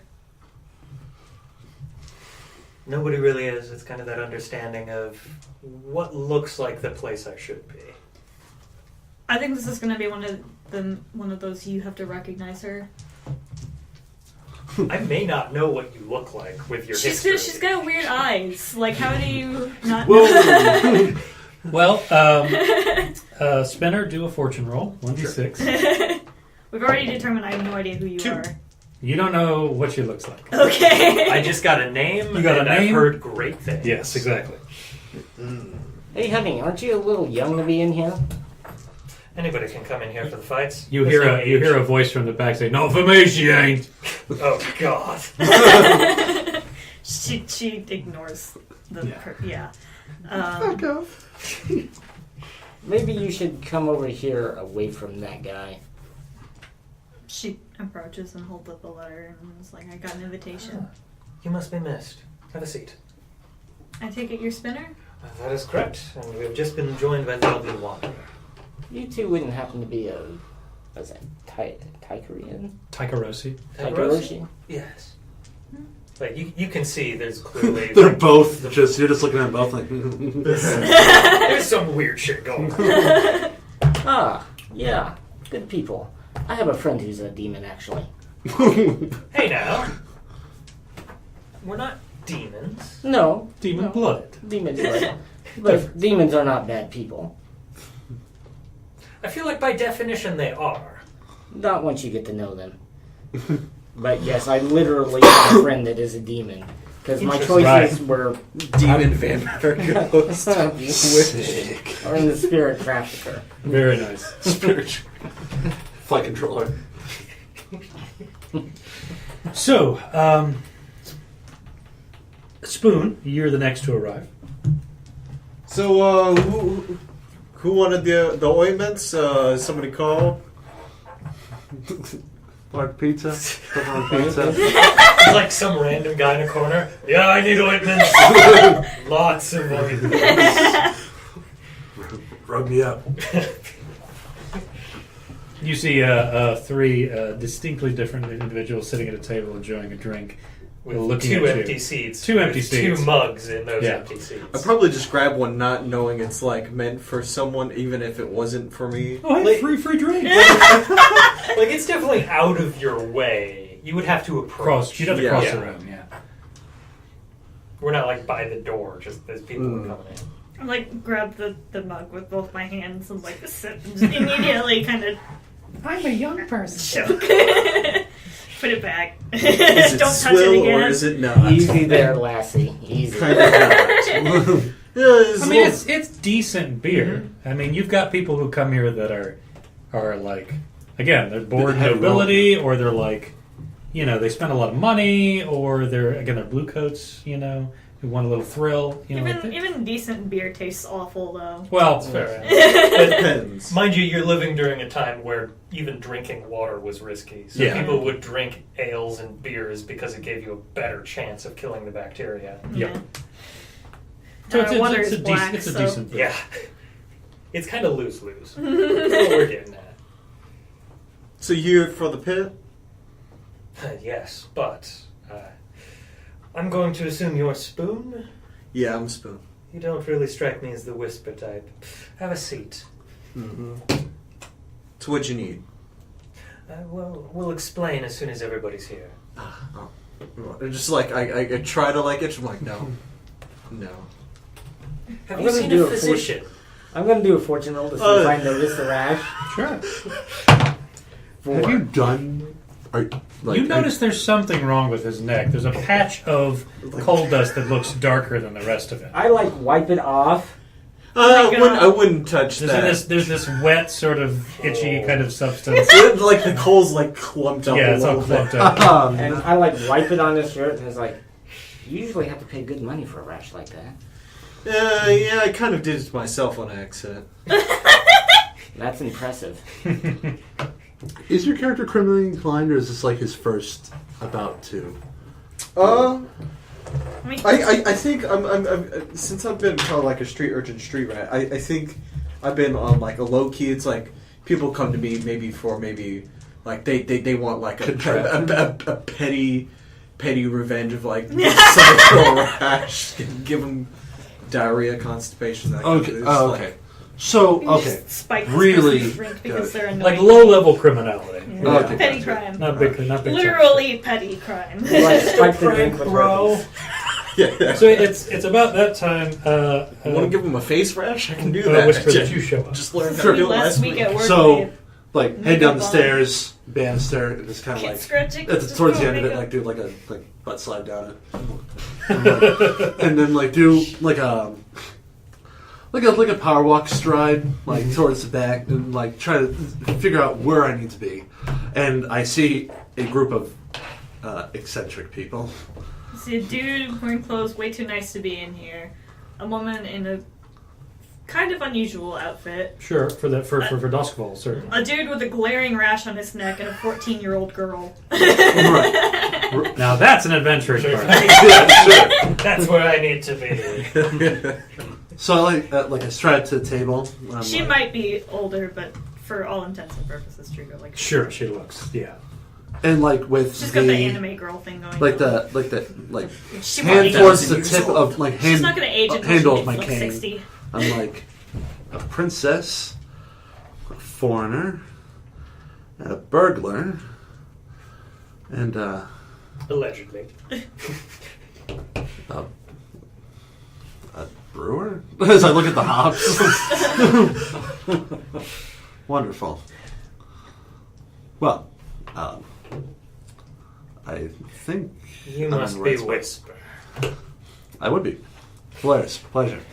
How are all of you? Well, it's been a good morning. Not quite as good as I was hoping, but Oh, you should have seen Suppose those I'm conscious. blue coats I ran into. Now that was a good morning. Give him the good old Exciting. too. What was that? Oh, sorry. No, but I scared the shit out of them. It was hilarious. It's always good when they get a taste of my medicine, that's for sure. So, Mr. Spinner, please, I don't know if you've gone over... no, I've waited until everybody arrived. Excellent. Well, I'm glad to be fashionably late. What have you gathered us all here for today? So am I pulling something up, or do you have something? No, I do have something. Okay, because I was ready to go.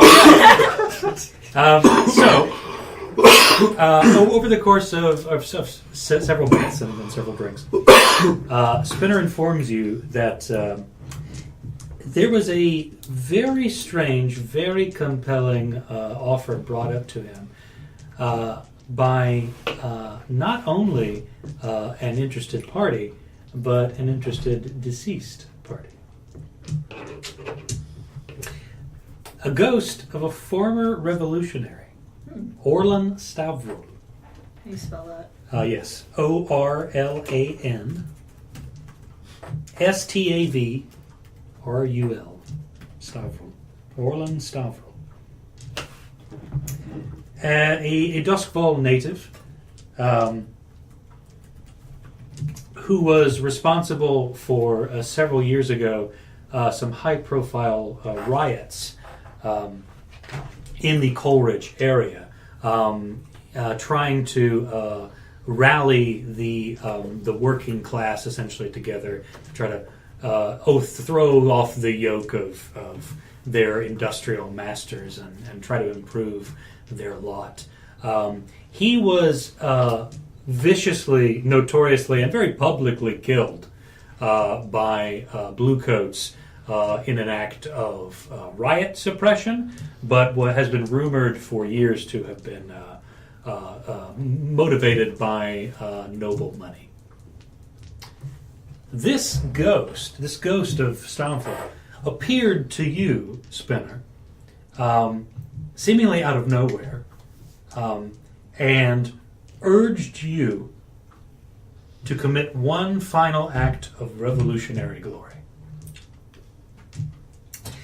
He wanted you to acquire in some way a team comprised of at least one speaker of the dead, one manipulator of spirits and ghosts, to spiritually curse a particular building. Now here's the problem. That building, thankfully, is directly in Crowsfoot. It's right in town. However, that building is the Red Sash Sword Academy, a mansion that was converted into a temple and training ground for the Falling Star style of Eruvian swordplay. The gang that uses the Sword Academy as their HQ, the Red Sashes, are one of the more powerful gangs in Duskfall, and they're currently involved in a bloody turf war with the Lampblacks after the vacuum of power created when the leader of the Crows was murdered. So that leaves Crowsfoot essentially this powder keg of gang violence. And Orland has pleaded with you to make your way into the Sword Academy, right there in the Red Sash's home turf, and spiritually fuck the place up. You said the rival gang was Give it named the what? spiritual funk. Lamp. Oh, the Lamp Blacks. Lamp Blacks. So the Red Sashes and the Lamp Blacks are currently warring for control of Crowsfoot.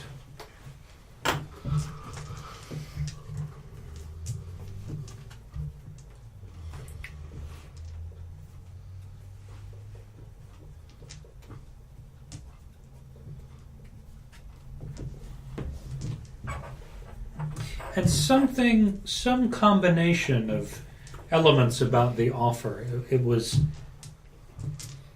from local history. What little you knew about Orland, because this was at least a decade ago, was that he was a by all accounts a decent man.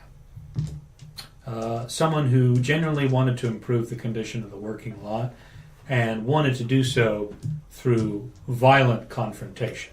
Oh. That was. He wasn't about peaceful protesting. He was we'll take it to the people sitting in their gilded thrones and throw them out into the sea, right? That for all of his sort of violence and aggression and difficulties and everything, ultimately a decent person. So some kind of combination of Orland's ghost appearing to you in this desperate plea and the boldness of going directly to the Red Sash's headquarters, getting in there, cursing the place, and then just waltzing out. You couldn't refuse. Why It's the the kind red of fun sash? I've been looking for. Why the red sashes specifically? Now, Orland mentioned that the Red Sashes, being one of the sort of the premier gangs in Doskvol, the mansion that was converted into the Sword Academy for the Red Sashes, it used to be a mansion owned by a notoriously cruel and decadent noble named Lord Cromwell. Now, Lord Cromwell was for many years the face of arrogance and cruelty and indulgence on behalf of the nobility of Doskvol. And the large mansion that is now the Sword Academy was a combination between a summer home and a pedestal on which he could stand and lord his wealth over the poorer folk in Crowsfoot and the surrounding districts. Uses flex points. Yes, he used his American Express points. And for Orland, the act of cursing his former mansion would be not only a stirring, symbolic, and emotional victory for him, but it would also inspire people, especially whisperers who are attuned to that sort of thing, to know that Orland's force of revolution was still strong. And that if that message could propagate out to the working poor throughout Doskvol, maybe his promised revolution could finally happen. Neat. So what do you think? I think it's been ages since I've fucked up a place with spirits. I'm on board. Well, now you know why I called for you specifically. Well, if we need cover, I got some mixes that could make some smoke, Make some clouds that really hurt the lungs. You've Stuff got like that rash of yours. Are you capable of producing a substance that is harder to remove than paint? Like you want it to be liquid, or do you want it to be like gas? I'd like to leave a message. Like this kind of liquid, or gross. I'd like to leave a message on that building that they won't be able to get rid of. Oh, okay. So you want it to kind of like burn it into like the wood. Okay, yeah. That would work. Yeah. Just like some acid kind of material, just like really rot that wood real good. Yes. How do we curse a place? Well, Now, as a whisperer, you would know all about that. You would know that essentially you would have to perform some kind of, for lack of a better word, a ritual, some kind of arcane activity using some kind of grimoire or a series of alchemical properties that when combined could channel so much energy from the ghost field that it would essentially permanently haunt the place, right? And sort of manifest this negative energy and sort of make the place chock-a-block with bothersome ghosts. Yeah. Just get me in there, let me perform my little ritual, and it's all done. So do we want to like clear out the place first, or do we want Well, it'd be helpful if I wasn't interrupted, yeah. we would need to stake things out, figure out comings and goings. The best way we could do this would be to do it completely under their nose. Right. I'm good with that. Okay, so That aside, yes, we can knock a few heads together and make sure this ritual gets done, but no, like evacuate the building, then we come in, the Or place maybe is we empty. could have the Leonard Blacks, The lamp blacks? Lamp Blacks, attack them and bring them all out. you're asking for quite a lot there. It potentially could be done, but moving in during a street war, just as risky as pretty much anything else we could do. If not more. There's no reason why either side wouldn't see us as a potential enemy. Well, the idea would be they're too busy focused on each other to notice us sneaking in the back. There are ways around that. You have to consider with people as bold and as dumb as gangers that you just have to give them reason to hit each other.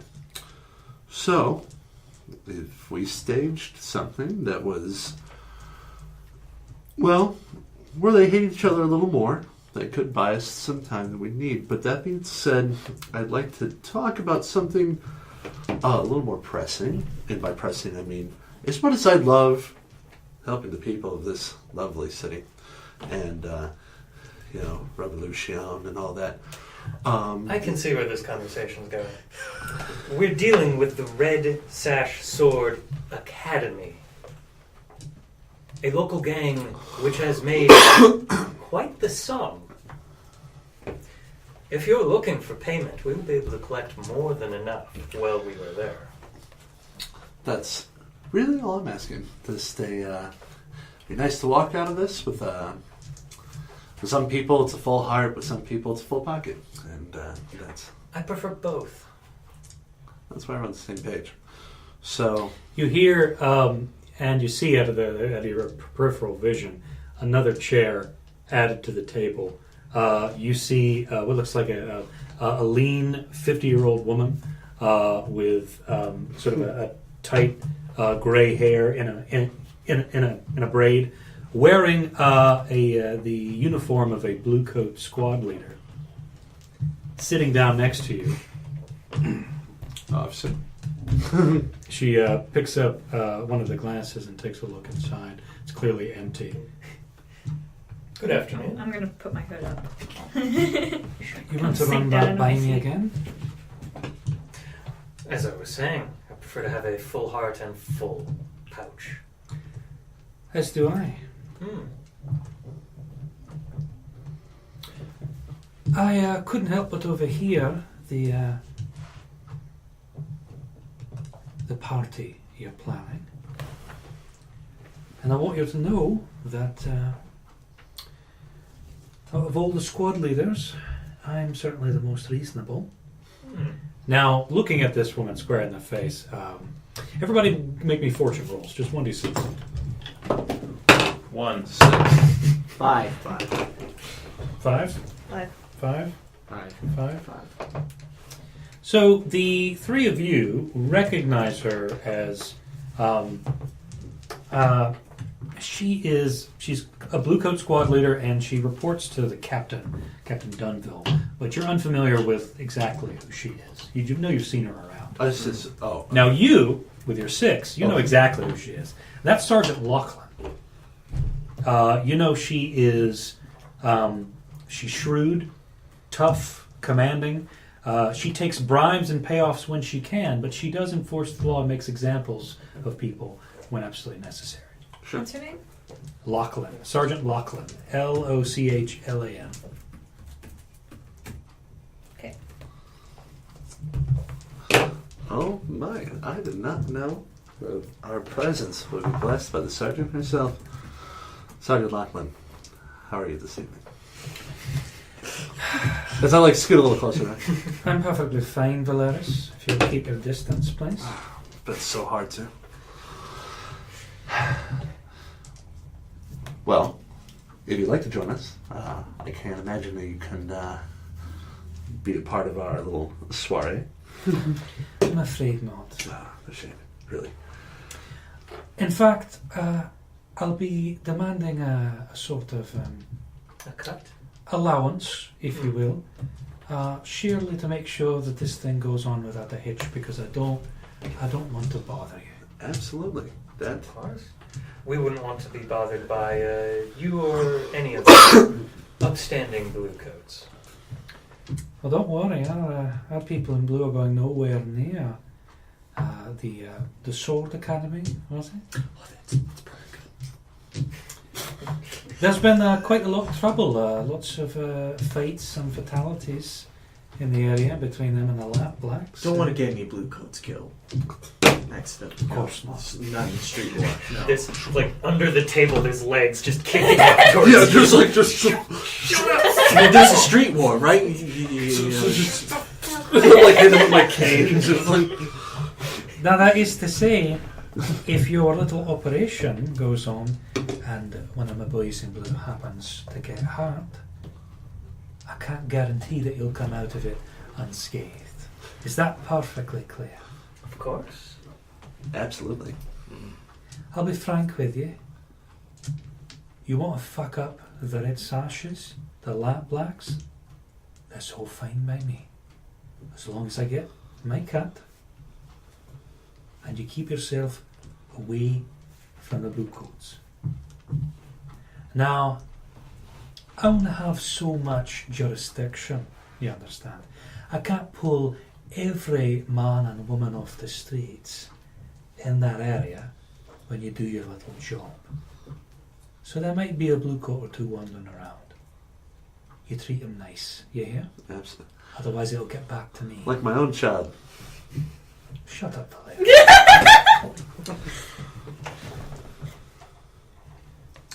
You take whatever you want from the Sword Academy. We will stymie the investigation if they decide to call for it. And you, once you fence your items, you give us 10%. Done. You don't do that, we come and find you, and we take all of it. And you spend your nights from now on in a particularly rusty jail cell. How's that sound? I've always been the most kind. We agree. That's good. I didn't say you had much choice. Well, I'll leave you to your little planning session. Have a nice evening. So long, Sergeant. Fuck off, Valeris. Technically, rusty jail cell. Would that be kind of easy to escape from? That's what I was Getting She's thinking. too tetanus. hard to charm. Whisper, she is out of your league. My range band. My age band. She's within medium distance.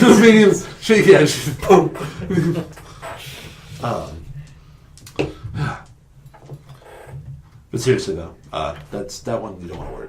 I don't know how many of you know the sergeant, but she's someone you don't want to cross. I wasn't planning on it. She's a blue coat. You don't want to cross any of them. Indeed, that wise words to live by, but particularly that one. There's She- always a price to this business, and I expected this would come up sooner or later. Right, and I'd rather actually that was fortuitous. I almost expected we had to pay off a few cops anyway, but It's good that it's up front then. yeah, something like that. All right. Do we have a plan? Ace Combat music plays. Okay, so here's the deal. Okay. Right? You have the score for the job, right? Now what you need to do is you're sort of prepping for it, right? You need to decide what your approach is going to be, right? So there are 6 different plans, right? Okay. And this is a plan that, again, that we're doing a sort of an extended introduction into the score. Normally, we might be sort of I might be generating the scores at random, and then you'd pick a plan and make an engagement roll, and then we'd start in the middle of the job. Right. Right, making flashbacks and Right. But now we're doing some kind of narrative thing to set up how you know each other. sure, which I really appreciate. This was course. this is It's great. fun. Yeah. So you have assault, deception, stealth, occult, social, and transport. Those are the plans. Now, what you have to do when you pick a plan is you have to provide a missing detail. In the case of assault, for instance, it's the point of attack. In the case of social, it's the social connection that enables you to take that tack, right? And then I will cut to the action, and we will make an engagement roll. And what that does is it's a fortune roll, right? So this is just sheer luck, right? And then depending on the detail, maybe being favorable or not favorable, friends or contacts that might help you with that, if it's particularly bold or daring, dice will be added or taken away, right? And then, whatever that roll is, that number will correspond to what position you're in when the action starts. Oh, so we just start in the thick of it, and then we Find our way out. find our way out. But also, I assume we Well, build not the even- scene leading in as well. Like Well, not through even conversation. not even necessarily out. In fact, it may be an instance where, let's say I rolled and I got a 5, so you're in a mixed result. You're in a risky position when the action starts. So I would say, okay, you're in the Sands Academy. You're in the Sword Academy, right? And the first obstacle you have is that the main doors leading into the inner part of the complex, where the magical energy is going to be at its strongest, the sort of spiritual energy, right, is locked and barricaded by these fancy sort of Eruvian made locks. So there you are. You need to get through one of these locks, but you also know that a patrol is coming right around the corner by the sound of the footsteps. What do? Right. Sure. And so then it doesn't even have to be we already did the score. It's like we're in it now. Yeah. How do we get to it? Right? And then the flashbacks would be like, okay, well, I just happened to bring a specially made lockpick specifically for Eruvian made locks, and that enables you to do the planning, but while the job is going on. Right. Sure. And depending on the nature of that flashback, it'll cost a certain amount of stress. Right. Okay. Do we outline the whole plan and then essentially we go through the timeline of that plan as obstacles, or is it just we say what we want to do and then we literally just do like one encounter and then that's it? I'm trying to. Well, no, you have a rough idea of how you want to do it, right? You have a plan, Right. Yeah.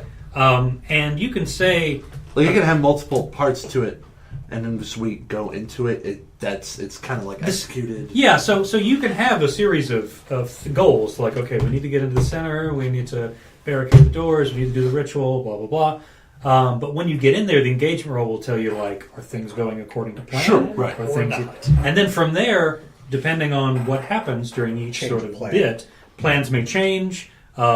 People may get hurt. Like things will Go radically from there. become different, and then you'll have to figure out: are we sticking to the plan, or do we need to improvise? Right. Okay. Cool. And the flashbacks make it so that your improvisation is something technically you've already planned for. Right. Sure. I knew this was going to happen. I brought this just in case. Right. I have a quick question. Yes. So, what counts as a security measure? That would be, in that case, like a simple lock would be an example Or of a not so security simple. measure. A Barricaded door. yeah, some kind of like if the place is rich enough, it might be like an electroplasmic like barrier, kind of like a smaller version of the lightning barriers on the outside of the city. It may be guard dogs. It may be guard patrols. Okay. Yeah, some kind of. It doesn't necessarily have to be mechanical or technical in nature. It's some kind of security apparatus or something that is preventing you from getting in or getting to something. Okay. Still trying to parse out if I want to stick with the infiltrator or go with the ghost fail one. So I see kind of like two methods. We either go with the more social connection-oriented one, where we know somebody in the lamp blacks, and we're able to agitate enough to get a fight started out front, and then we try to enter via the back or some other point of entry. Go with the ghost fail. We could also do deception, do the classic, we're coming in as new recruits. Now, I would think both of those options that you described would technically also would be deception, Yeah. right? Okay. Because you're manipulating the red sashes to. It depends how I guess Yeah. how forward we're being with them about our plan, right? Yeah. Like Yeah. if we're going up to them and be like, Hey, do you want to start a fight? "Hey, you want to fight?" Well, but yeah, both are deception, but one is like from the scenes moving the chess pieces, and another one is like, hey, we're those recruits you wanted, right? What is the difference between all these? I guess I should say like why do they need a plan type?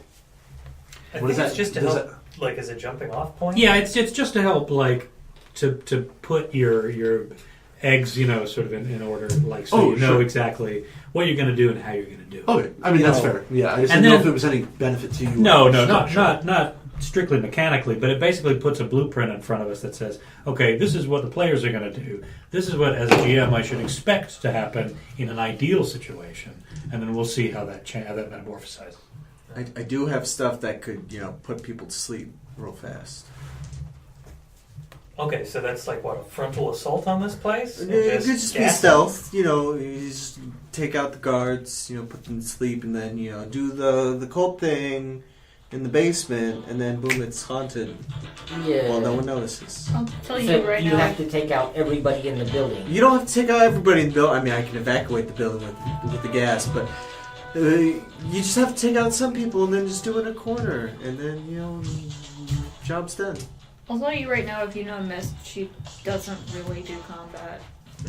She on her character sheet, she does have a point in finesse, but she tries her. I hardest. did forget. But Same. despite our party size, we're not. I mean, we have. I think we all know how to defend ourselves, but we're not. We didn't bring the big guy. Yeah, we're We're not not This is fighting. definitely more of a hide or There's no flee fun. type of person. Well, it Not seems very like much so social. a deception is a catch-all for something of what we're doing, right? Mm-hmm. Like I said, we have. But if we get into the fight, I actually can fight. right, yeah, I You think may be that's the only one. yeah. Well, yeah, because I got You one did and two alright. things. With a 1 in finesse. Well, the same as you. Well, the thing about Blades in the Dark is that you're all sort of like There's no comment. you're competent in the sense of like in D&D, if your attribute is pretty low, you may be actively bad at the thing, but the assumption is that you guys are all competent operators, right? Yeah. So even if you don't necessarily have if you don't have a dot in something, like if it's completely blank, the action rating, you would roll 2d6 and doors? keep the lowest result. Okay. So you could still accomplish things. It's just that You gotta be lucky. your chances are not as good.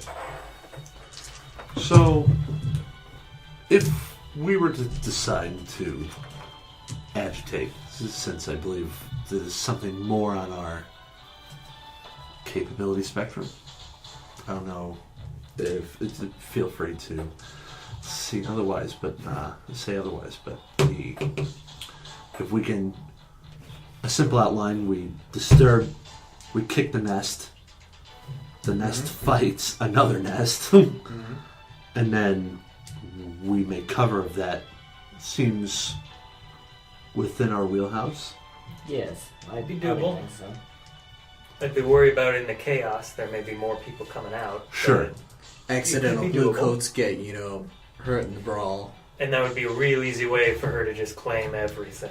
Yeah, because even if it's not our fault, she may be like, oh, you instigated. I was under the impression the sergeant. Really, I believe she was under the impression if the more these dead, the better. Yeah, but I'm pretty sure if if there's a these riot. a bunch of these gang members are fighting, no blue coat's gonna want to go anywhere near them. I mean, that's what I actually, was saying before, they're but happy. you guys kept on kicking me. Oh well. Yeah, You- maybe you it's were- something you don't mention while she's there. Well, he's saying, look at it for their best interest, they Again, avoid something maybe you save for now and not then. Regardless, I think it is also something that potentially we all can play a very special role in. Because we have someone, and I assume you... I'm unsure of your talents, but you seem to be someone who can help us get into places. Or have equipment to do so. Or your equipment plan. Yeah. If you need cover, darkness, like smoke, I can make smoke. Equipment. There's no end to smoke in Duskfall. Like Yeah. you can just go outside and put a Yeah. jar and it's good. But if you want to put some to sleep, that's pretty easy. Or I like Right. to call it this mustard gas. Sure. Oh my Nope. god. Whoa. Made out of whoa. real mustard. Whoa. That's Crushed we still got at least 30, we This, still got at least this 35 years skull on that. fire gas. That's Sure. So I need to can test get it you out. we have equipment down. You're the linchpin of the whole thing. Since I can't speak to ghosts, I Yeah. don't know if anybody else can, We need to make sure Wanderer gets in there unharmed. and can Mist concentrate. is our means of entry. Yeah. You seem fairly well connected, and I know I am as well. We may be the ones who go and talk and see what Yeah. we can do with the lamp blacks, see if we can get them convinced. We may need to kick the nest from both sides. Maybe one of us should go and visit the red sashes and And see the if other we one can is at the lantern. Yeah. stir That's things not a up. bad idea. I hear rumors about you, but you are impossible to peg down. Phil, that's a compliment. I promise. She's smiling. Most people, For an alchemical drug. if I want them found, What is information, Spark? it's not too difficult. But anyway, I hear you do good work. So Spark. I Of the drug? smaller work. You know, I'm not actually sure. Yeah, are you on the more like smaller have to look it score, up, but- or have you done something? Because I Has don't your know if past spark is like an included agitator something kind of drug. I'm huge? not sure. I have to look it up specifically. Because whether or not, like, I'll peg you like for the one to be like, Soul fire. I've heard about that. Who hasn't? Yes. Profanity Manors mansions. Or perhaps it's just a string of very subtle, but very deliberately done stealing jobs. I just want to know how to interact with you as a PC. Yeah. That's a good question. That's fine. I won't totally pressure you on it. I just wanted to. So let me Yeah. get a gauge on what's happening right now. What it sounds like to me so far is that it sounds like Spinner and Whisper are going to figure out some way to manipulate the lamp blacks in order to make some kind of assault either on the Sword Academy itself or on Red Sash territory to kind of draw their forces at least a little bit out of the academy, right? Mhm. And so we would call that a setup maneuver. So it wouldn't necessarily be part of the plan per se. It would be, if you succeeded on that, it would improve the position or the effect of, say, the engagement roll when it happens. Ah, okay. Right? So, And so then, after the setup maneuver, there would be the actual plan, which might depend- just be stealth. might and just be creep. stealth. Yeah, that sounds good. Okay. Okay, so 'Cause- the plan is the meat, like the core, like The process to get to the end goal. okay, Mhm. so Okay. sure, and everything else is just bits around it. Okay, cool, sweet. So yeah, because and obviously, and as me as Nick to everyone else, like I'm just spewing stuff out there, but This is how plans happen. yeah, how plans happen. But in character, I'm like I don't mean to overlook. I talk to people. You talk to people, and I seem to have an idea of what you guys do. But Okay, so I have a here's our question. plan. Yeah. Sure. Under the ghost veil, it says I become shadowy and it's insubstantial. Does insubstantial entail like I can pass As a through person. walls when I Mhm. do that? Okay. Yeah, you're not you're not substance. Yeah, so you could totally. Incorporate. Okay, Yeah. I was just Pop in there. Yeah. just verifying. So, I'd say with an ability like that, I've probably pulled off some bigger scores. Your personality Things is that are like, insubstantial. Sure. yeah, things that are kind of impossible unless you can. Probably done a pull couple something bank like heists. that. Yeah. Cool. All right. Never mind. Yeah.